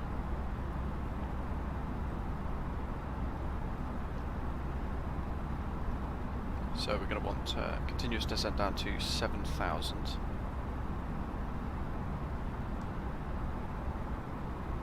I'm going to leave it in managed and see what it does. But I will probably interrupt vertical speed at 1500 foot per minute because that's what we want. It's at 12 now, 13, 14, 15. There we go. Just activate that and hold that. 104 nautical miles, that's going to give us. And we want an end speed of 214. If I change that to 250, which is probably a safer option, then we want a 1,600 foot per minute rate of descent. So we'll select that.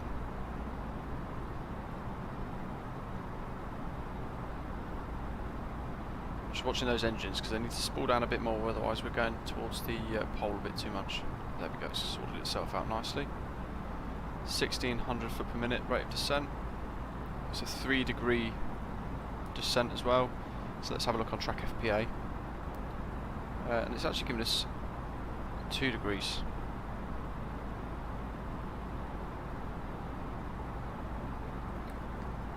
So we'll just monitor it as we descend.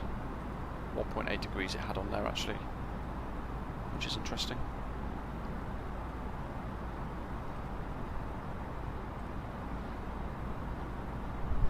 Graham, yeah, maybe.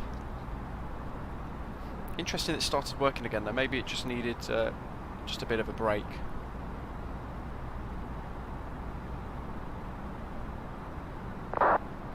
Stephen, yeah, it was quite strict. A couple of people on my intake were too tall, and some was too short as well, so they weren't able to continue with the day, I'm afraid. Graham, there's your top of descent calculator link for you.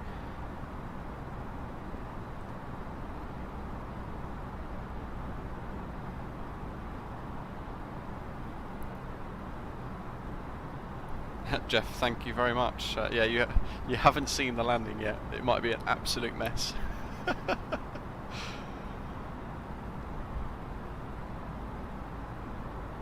Matthew, the printing thing's only on, it's on a test branch at the moment, so it's not yet. Why is it refreshed onto 30? There we go. Let's interrupt managed descent, and we'll go for selected descent mode. And we're just going to get that back to a 1500 foot per minute. It put it back into managed and dropped the vertical speed limitation, so it was forcing us down quite quickly. We can see a top of descent calculator there, and if I move that to 1300, it should start to update and push itself further away, he says. Ready, and good afternoon, welcome. Matthew, the printing thing, it should be in the development version at some point over the next day or two. Hopefully by the end of tonight it will be ready for everybody for the development version. That'll be quite good. There's no way we can get from 30,000 to 7,000 in 40 nautical miles, so that needs to update itself. Hey ho. Pillar pilot, no, unfortunately not. Far too expensive for training, so it kept me away from it, I'm afraid. I did crew for a couple of years in the back, and that was great. I naively hoped that would open doors for me into the industry, to get sort of sponsored, but it didn't work out that way, I'm afraid. Spent a couple of years as a flying instructor on light aircraft, with Graham, who's flying in from Cancun in the Avianca flight.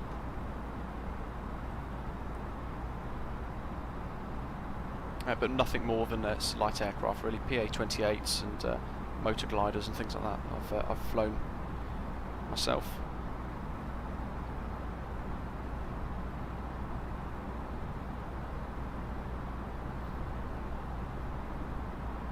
This weather's starting to build in quite nasty as well. That cloud cover's coming in. Hopefully the base is high enough. As we descend, I'll go back through the charts on Navigraph with you guys. So you can see our progress already so far, and we're on that sort of final leg, if you like. What we could do is, instead of going to Toncontin VOR, I did say that we were going to go direct to Melvo. So let's go direct Melvo. Just activated that now off the screen.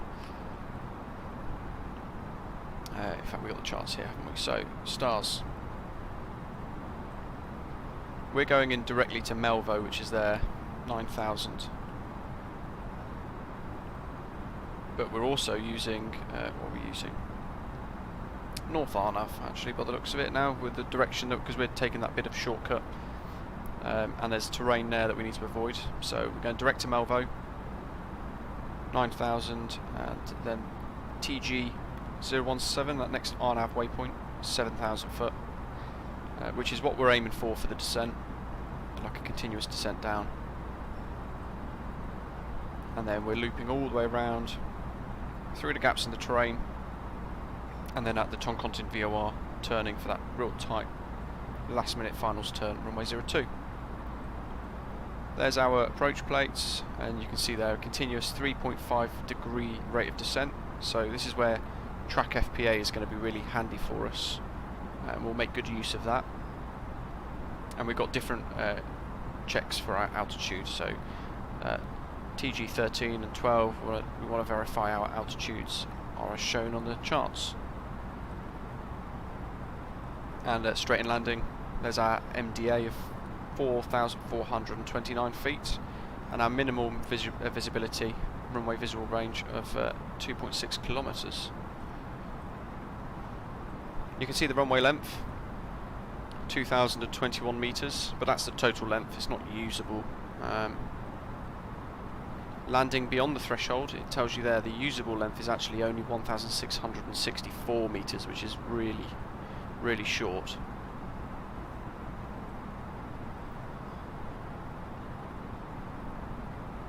So it's going to be interesting. Landing on 02, and we're probably going to end up using most of the runway, exiting off at the end next to the block of flats that's been auto-genned onto the end of the runway, and all the way back up. Interestingly, just looking at this, engine run-ups at the takeoff position authorised by tower. Airport operating for aircraft Cat A, B and C, and only allows restricted aircraft A320, 330, 340, C-17 Globemaster.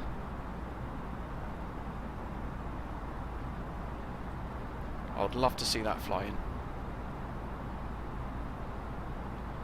Let me get my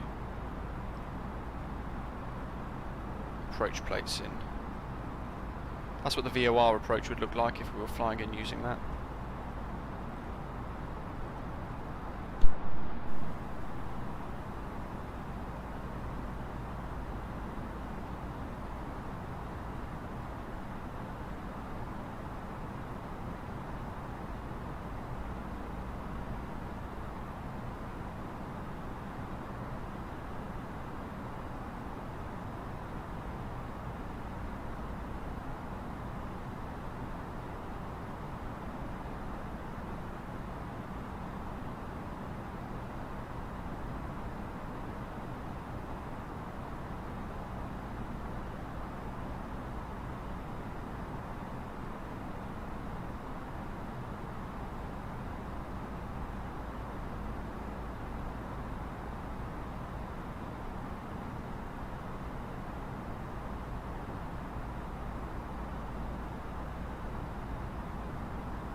Gadget nice. Yeah, it's gonna be interesting for us. Setting up early, like it is with the Circle to Land tutorials that I've done. Setting up early is always going to be key for this. You can see I've gone direct to Melvo, so we're sort of joining into that North Arnav arrival, and then it takes us in for this continuous turn back on ourselves via the VOR. And you can see there we've got 83 nautical miles left to go. So I'm just bringing our speed down a little bit to help with our descent.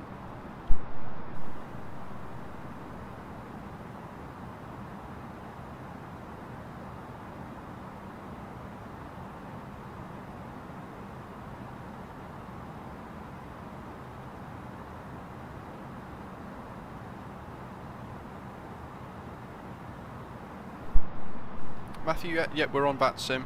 On Unicom though, unfortunately.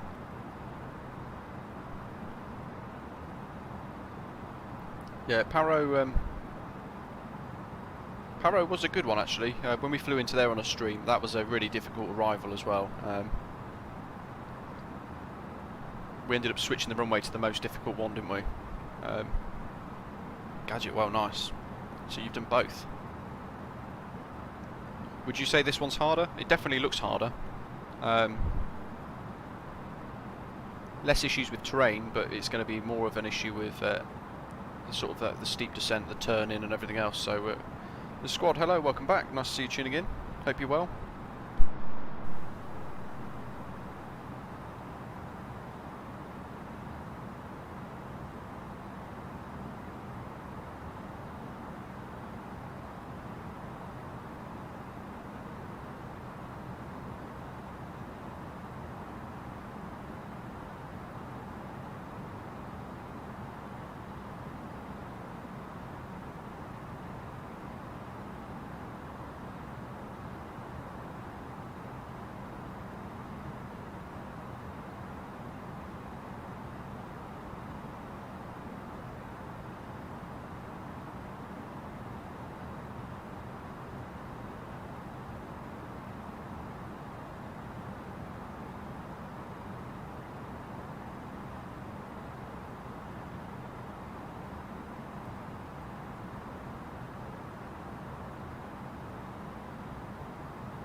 Yeah, I think you're probably right. I definitely wouldn't want to be in the flight deck for this. We've passed our transition altitude already.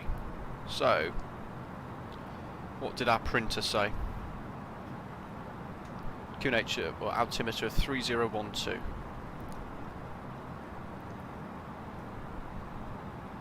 You know what I might do? I might just very quickly pull the latest weather data in again.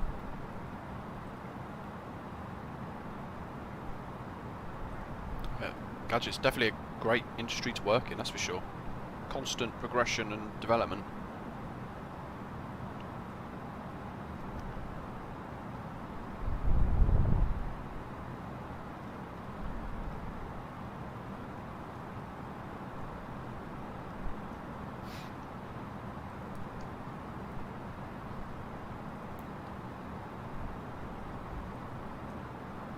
Company message, receive messages, and we've got the new METAR. So let's hit print, and let's print our very latest information.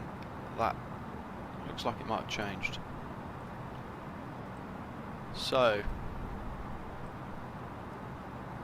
yeah, so this METAR was 15 minutes ago now.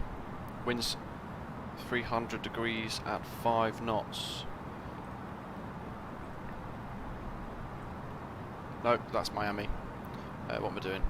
Winds, there we go, so 2 o'clock, so an hour and 10 minutes ago. Variable at 2 knots, few clouds, 2,600, broken at 25,000. 18 degrees, 15 degrees dew point, and altimeter 3012, which is what we've got set. I do like that printer. It's a good job I reread that then, because I almost put it all in, all the data in for Miami. That would have gone wrong for us. Let's do a quick bit of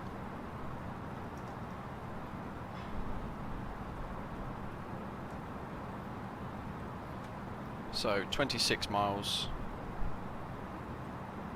is telling us we're going to need. So let's just bring that rate of descent down. Because we've got 40 miles to go, so if I update that,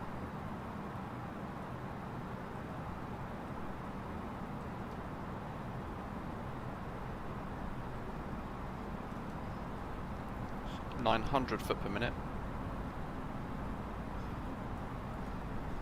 so 700 foot per minute should pass us at Melvo about 8,000, and then we should be going in quite nicely there. When we get a bit closer, we'll turn flight directors off and track FPA mode on.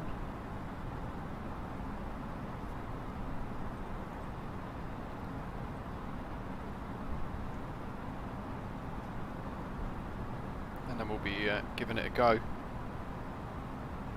Company message.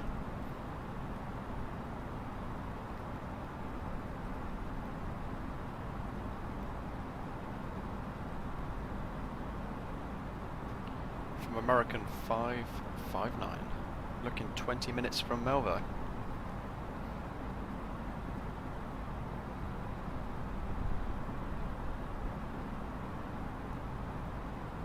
And that's not too bad then actually, because we're 6 minutes, seven minutes away from Melvo.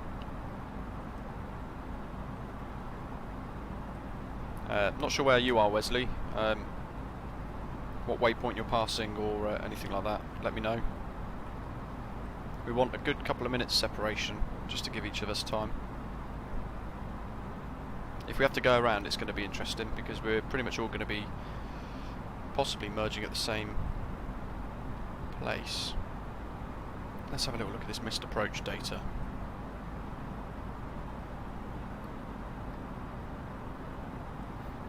Special aircraft and aircrew authorization required. GPS capability required. Do not exceed distance limits in the holding pattern. Procedure turns.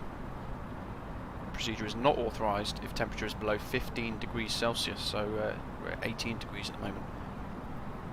Max speed, initial approach to TG14 is 250 knots max. Max speed for final approach is 165, and a max speed for missed approach is 175 knots.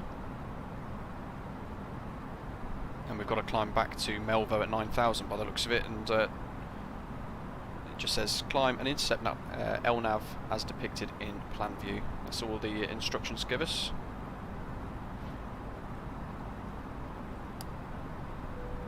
Let's put the seatbelt signs on. 30 miles to Melvo.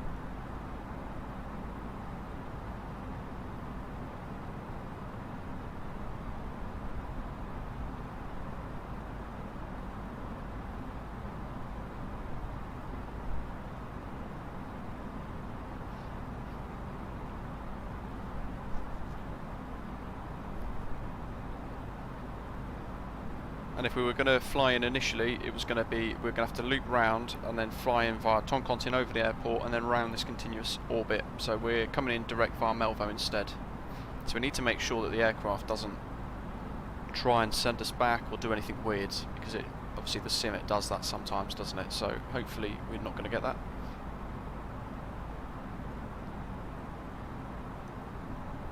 If you're looking for ways to support the stream, then consider using things like Super Chat. Quite cool new features on the channel. And Graham's 45 miles away. He's coming in direct from the north, so he's going to tuck in right behind us, basically. And there's a whole lot of terrain down below us. Let's get some window views and things, shall we?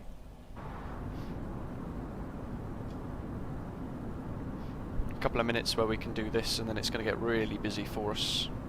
If you're new to the channel and you're just tuning in for the very first time, then do click subscribe.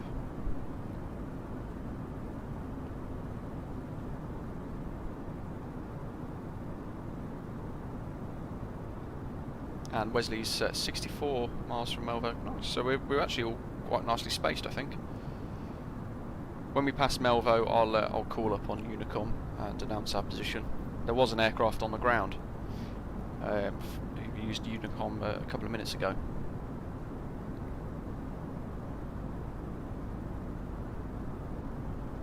Great to see how the cloud layering is all different. All the detail involved, little breaks in the cloud and things as well. So 20 miles to Melvo.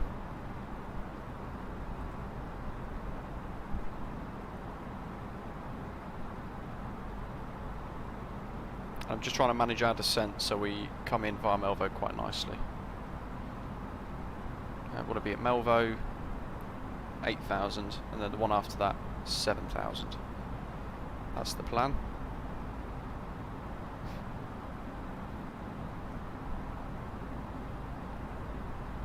Wesley, I think Graham will be second in. I think he's going to come. He's coming in direct from Cancun, so he's flying in south, from the north rather.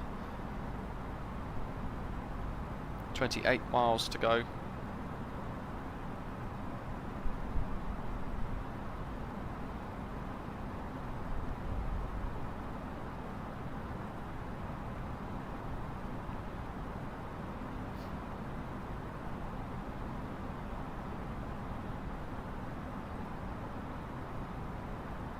And we're flying the North RNAV procedure now. That's what we're going to be doing.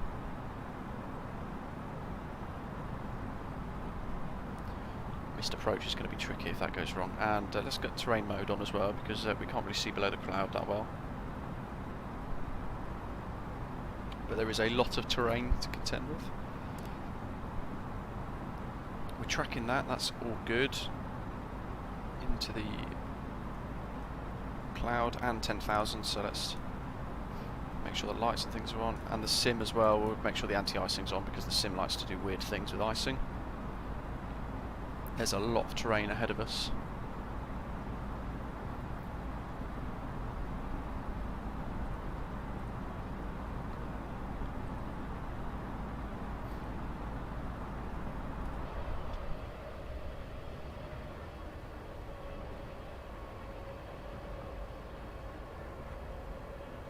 Drone cam, I wish it was a smoother experience. There we go, great livery. On flightsim.to for those of you just starting to watch. Got great stand up to cancer American Airlines livery.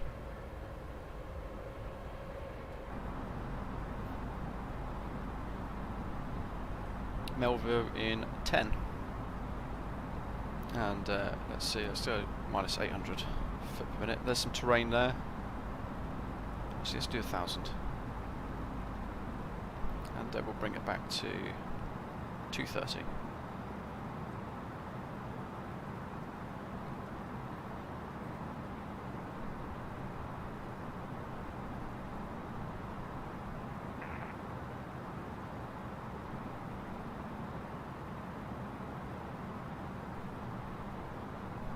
Interesting that RNAV there doesn't look particularly good compared to the charts. Let's see, is it a straight line? You know what, actually it is a bit of a straight line. I'll give it that then. That is looking okay.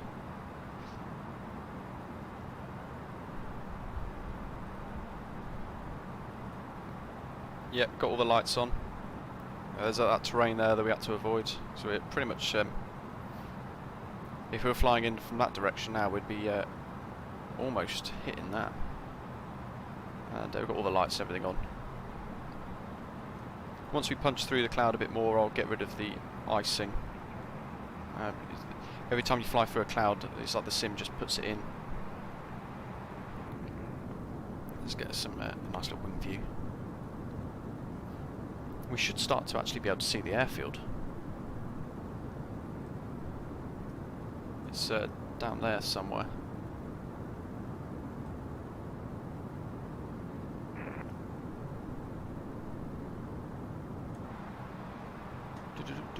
So,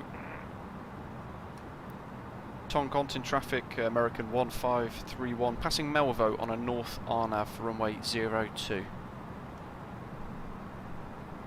Oh, and look what it's done. Taken us straight to TG 017. Actually, that is correct, but I'm not quite sure why it's doing that.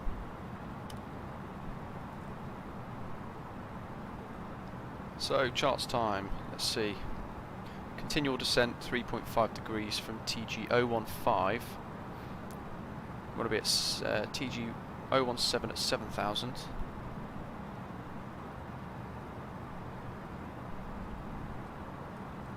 Okay, let's activate approach phase. Manage speed. Medium auto brake for the short runway. Arm the speed brake.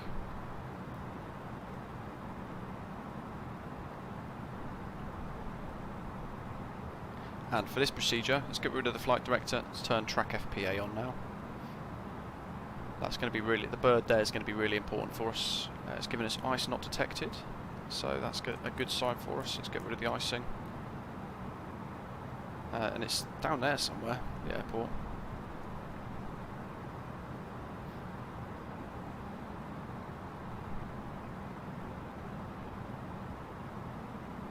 It's 18 degrees Celsius, pillow pilot. TG017, the next one's TG015. It's targeting that correctly there in the nav display. And then from there, a descending turn, 3.5 degree glide slope.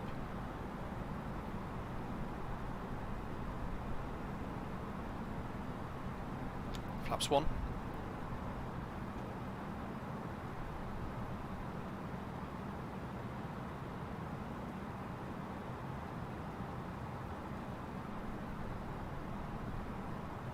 So it's just the other side of this ridge.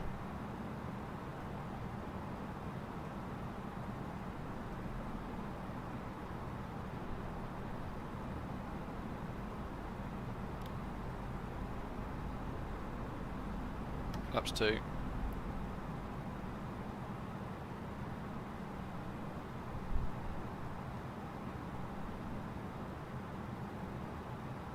So we're going to need, we'll set 3,000 for now, because there's a little bug with the way this all works.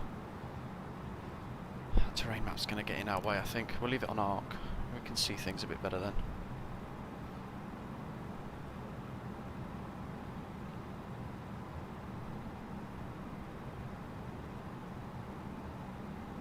So, now, we want to start descent, and we want it to be 3.5 degrees. So that is going to put the aircraft 3.5 degrees nose down. Let's go gear down now. We've only got 10 miles to go, don't forget, so it looks like we're setting up early, but we're not actually setting up that early. Let's have a little look. And the arm up there is looking a bit odd, so I'm going to take over. I'm going to fly track 155.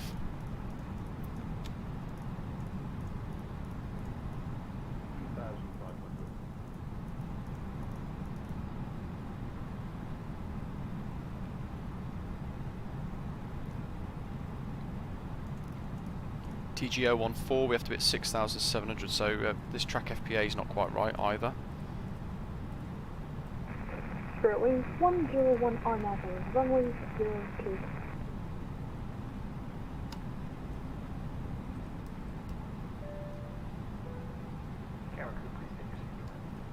Turning up through this little valley here now. We've got full flaps, landing gears down, signs are on, cabin ready, spoilers on, flaps full, no blue. Let's see. Auto throttle's working its magic. Let's turn the terrain map off because it's getting a little bit hazy for our face. TG13, we want to be at 6236. So we've descended a bit too quick, even though that is a 3-degree angle. Interesting. So I've taken over, slowed down that rate to just 1 degree, so we can play catch up. The next one is going to be TG12 5599. So go 1. Let's go 2 degrees.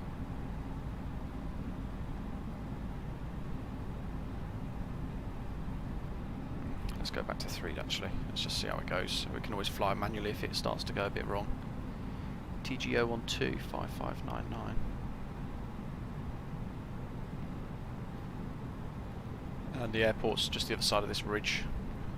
Can't looking for it, but in fact there it is. And we're flying towards this hill, I know that much.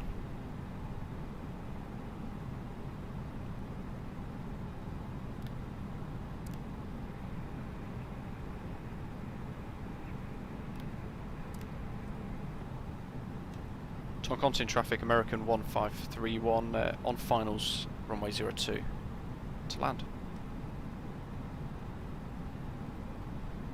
Okay, so this is looking okay. TG11 4,144 feet.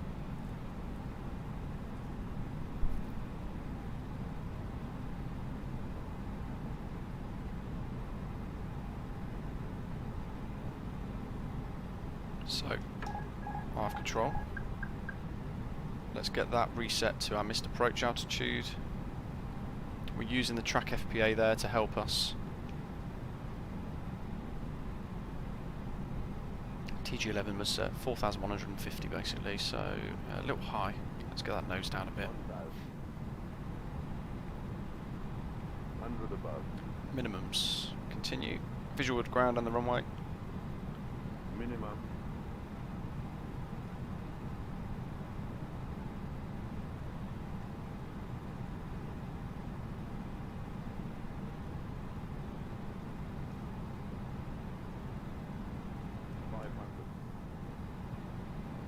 There's the runway.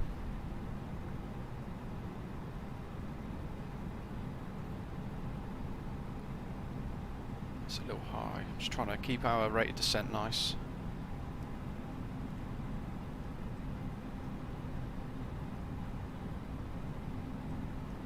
And I'm going to use VOR mode. That's going to help us.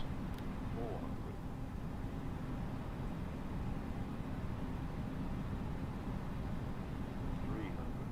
There's the runway. 200.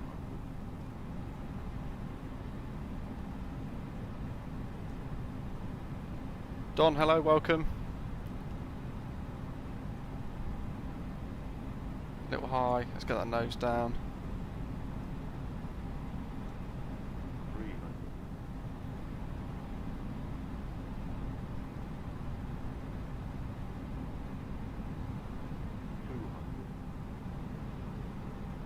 200. That is low, isn't it? 100. 100.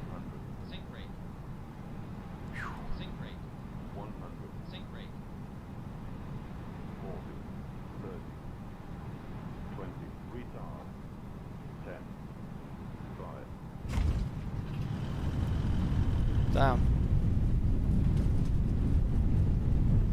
Gaming, hello. I added it into our. I edited it basically. We've got decel mode, so we've got max auto brake and full reverse, and we're barely slowing down. Good grief! I see what you mean about that block of flats.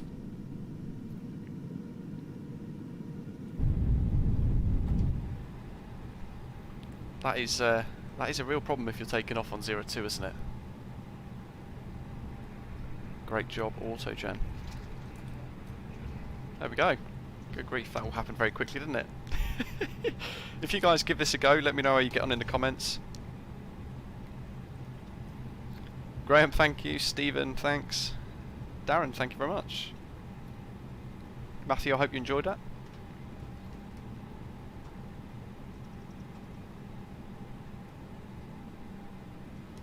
Toncontin traffic, American 1531, runway vacated, taxi to the gates. Not sure, but it's in a really bad place. Sorry, American 559, is 14 miles from Melbourne, turning past flight 130 with far behind, but we're going fast to come down. There is a replay mod coming soon.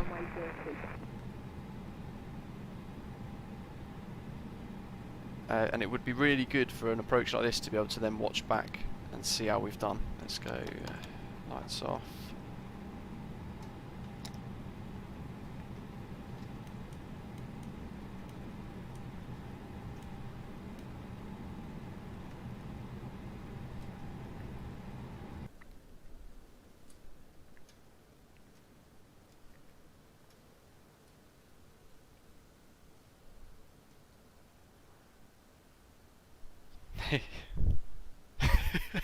not doing that. Graham, give it a go. It's that was good fun. That was it was full on though. It all happens very quickly on that last little section, especially because you can barely see the runway until the last second. So that's where I put it into that VOR mode with the frequency tuned, and I had the course of 018 just to try and help line us up.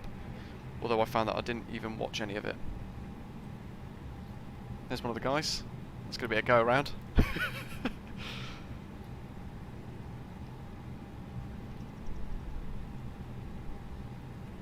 Who's that then?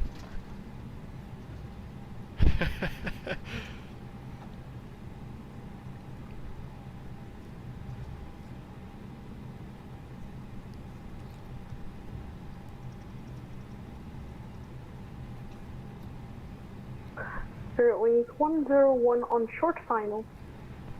AP bleed, that's available. Oh, there's Pillow Pilot. So let's just slow right down. And let's see. Bit of creative drone use.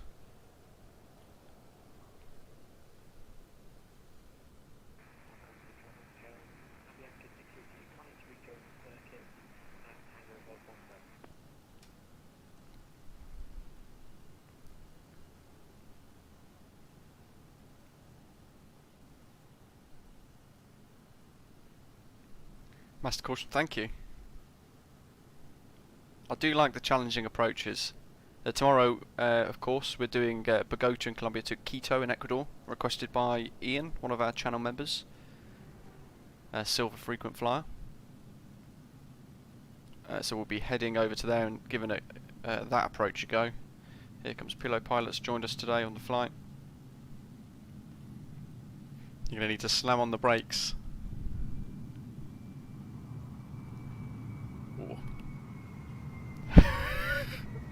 I think Sterling 101 going around, I screwed up. That's a good shout.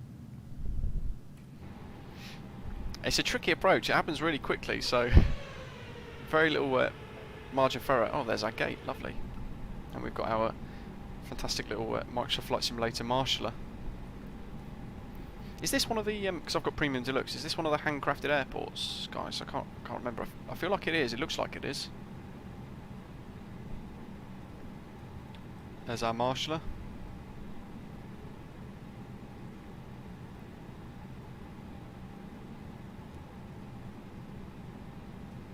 Let's put that taxi light off. Wing lights off. And when we park up, we'll wait for the these other guys to land as well. We've got Graham, Wesley and Pillow Pilot coming in as well.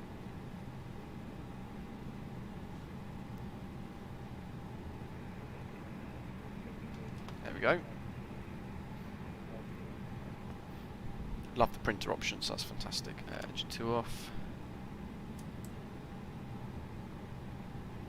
And Toncontin traffic, American Airlines 559 is down here at flight level 60, following the RNAV for runway 2.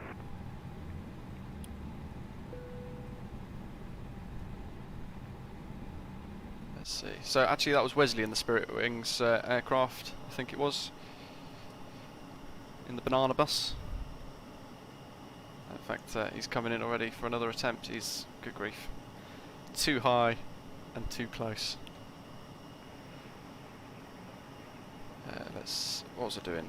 Pushback Express.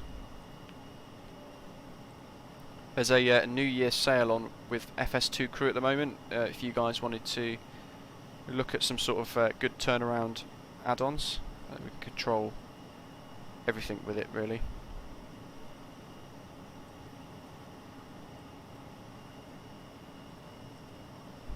Stephen, yeah, he'll be back. There he comes. I'm not sure my aircraft is safe part there. Albapino, no problem at all. I'm glad you enjoyed it. We'll be staying live for the next little while anyway. We've got 3 aircraft that are coming into land as well. That's looking good actually, Wesley. Bit tight on the turn for that final bit.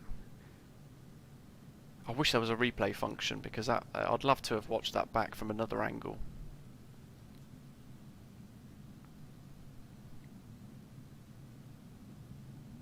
Yeah, that's looking alright. Vatsim is obviously making it a bit jittery, so I'd imagine he's flying it a lot smoother than it looks. Oh, look at that.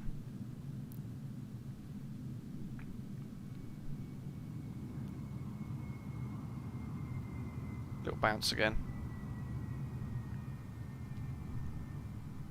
And Toncontin traffic, American Airlines 559 is 10 miles out. Have visual on an aircraft at my 2 o'clock. Okay, it's 10 o'clock. Oh, what are we missing here? 101, going around again.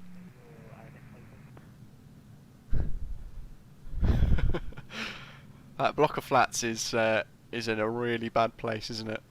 We've got 2 aircraft through the weather somewhere.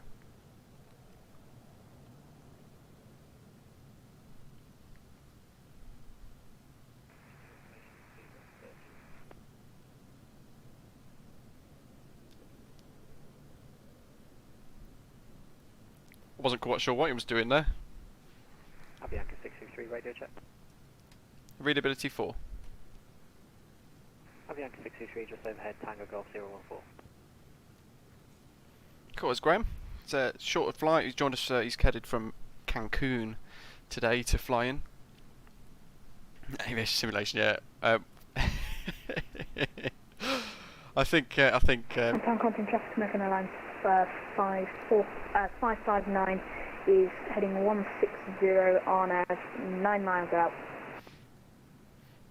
Wesley, you've got to make sure you are flying the proper go-around procedure, because you're going to mess up all the other guys. You've got to fly back to Melvo and then back round.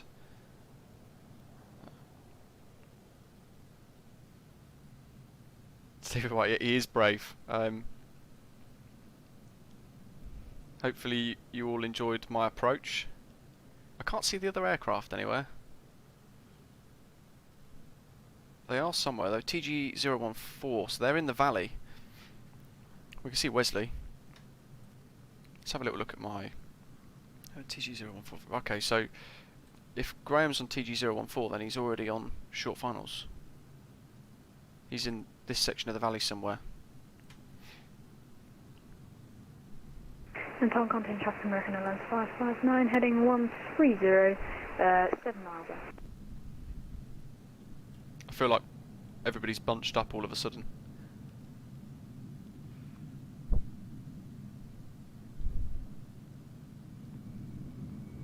Where are these other aircraft? Let's get rid of Navigraph a second.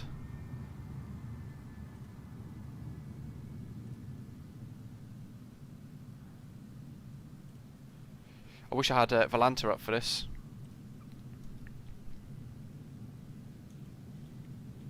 He's done it. American Airlines Toncontin traffic, just passing TG012. Kevin, good question. Good morning.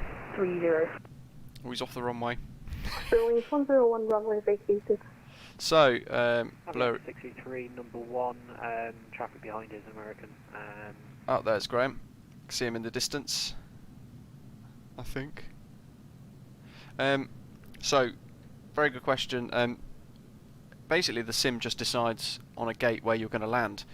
Thankfully, because Toncontin's so small, you can look for the catering truck and the baggage, and that's normally a good indication of where the aircraft, where the sim wants you to park.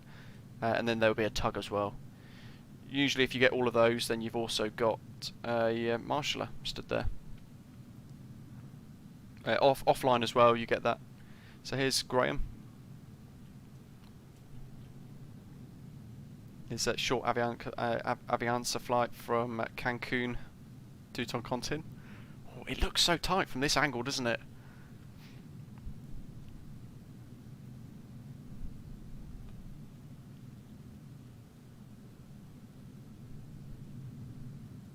Here he comes. Good luck, Graham. Toncontin traffic, American Airlines, short base, turning final. Oh, that's looking nice, G.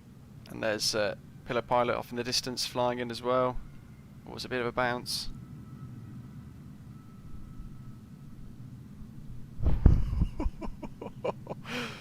Toncontin traffic, Avianca 663, the American aircraft can land, I'm just at the end of the runway.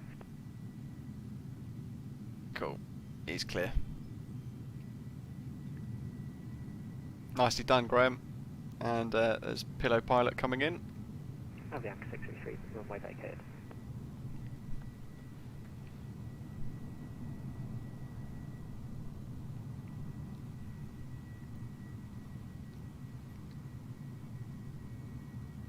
Oh, Kevin, you should have joined us to Toncontin, given the difficult challenge. American Airlines 559 final.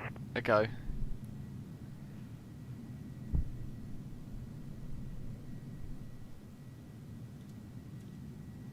He looks like he's coming real wide.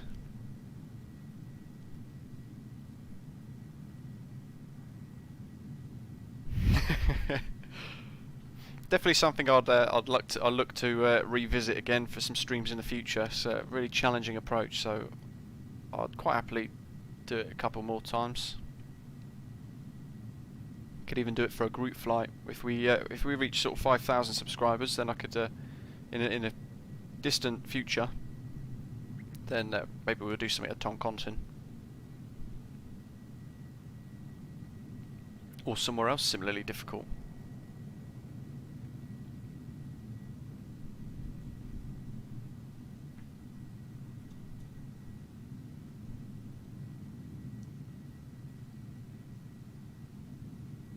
It's what makes it difficult is you only sort of see it right at the very last minute when you're making that final turn. That's nicely done. Little bounce there. Sometimes that's just Vatsim trying to work out where the aircraft is.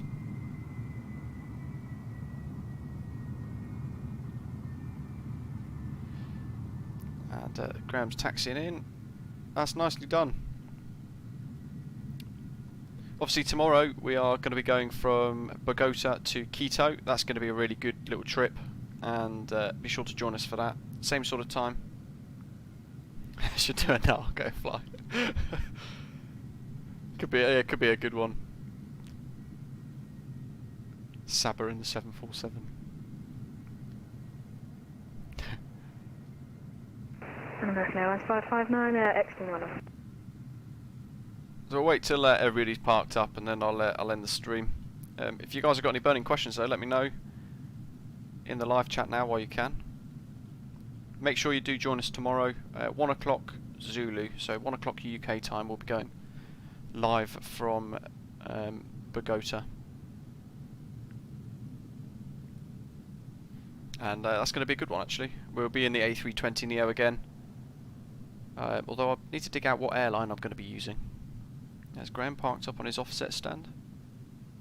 Matthew, nice, that sounds good.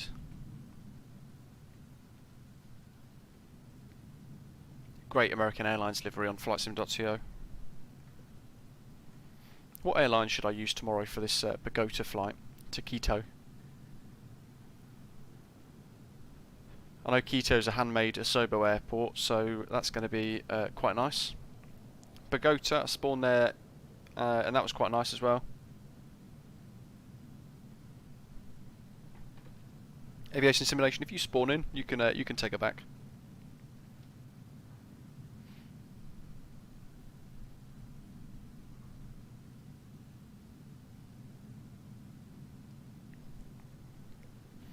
$8 AM Eastern time. Yeah, it is for you actually. Yeah, it is 8 AM Eastern.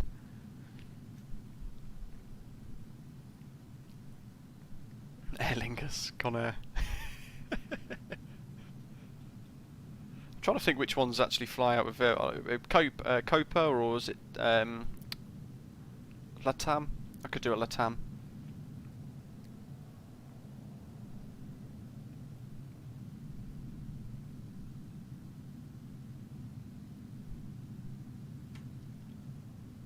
I haven't actually, no. Is that on the A320?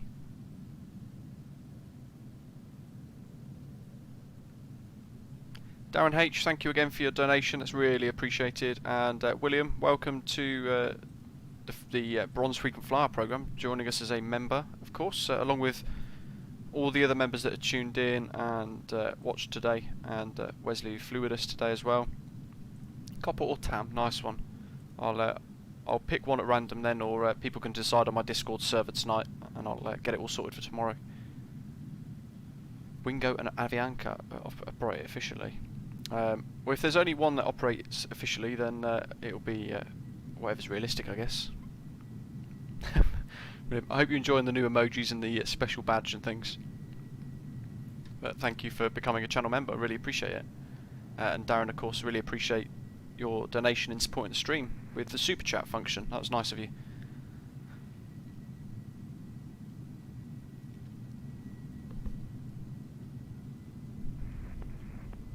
Hopefully when Aerosoft bring the CRJ to the sim, I'm going to be jumping into that, guys, and I'll be doing some tutorials, but also a load of flights with it, showing it all off, showing you guys what it's like, and helping you guys make a decision as to whether or not you might want it or not. Same with the Quality Wing 787 when that eventually comes out. And there we go. I hope you enjoyed the landing, and I hope you enjoyed the flight over as well.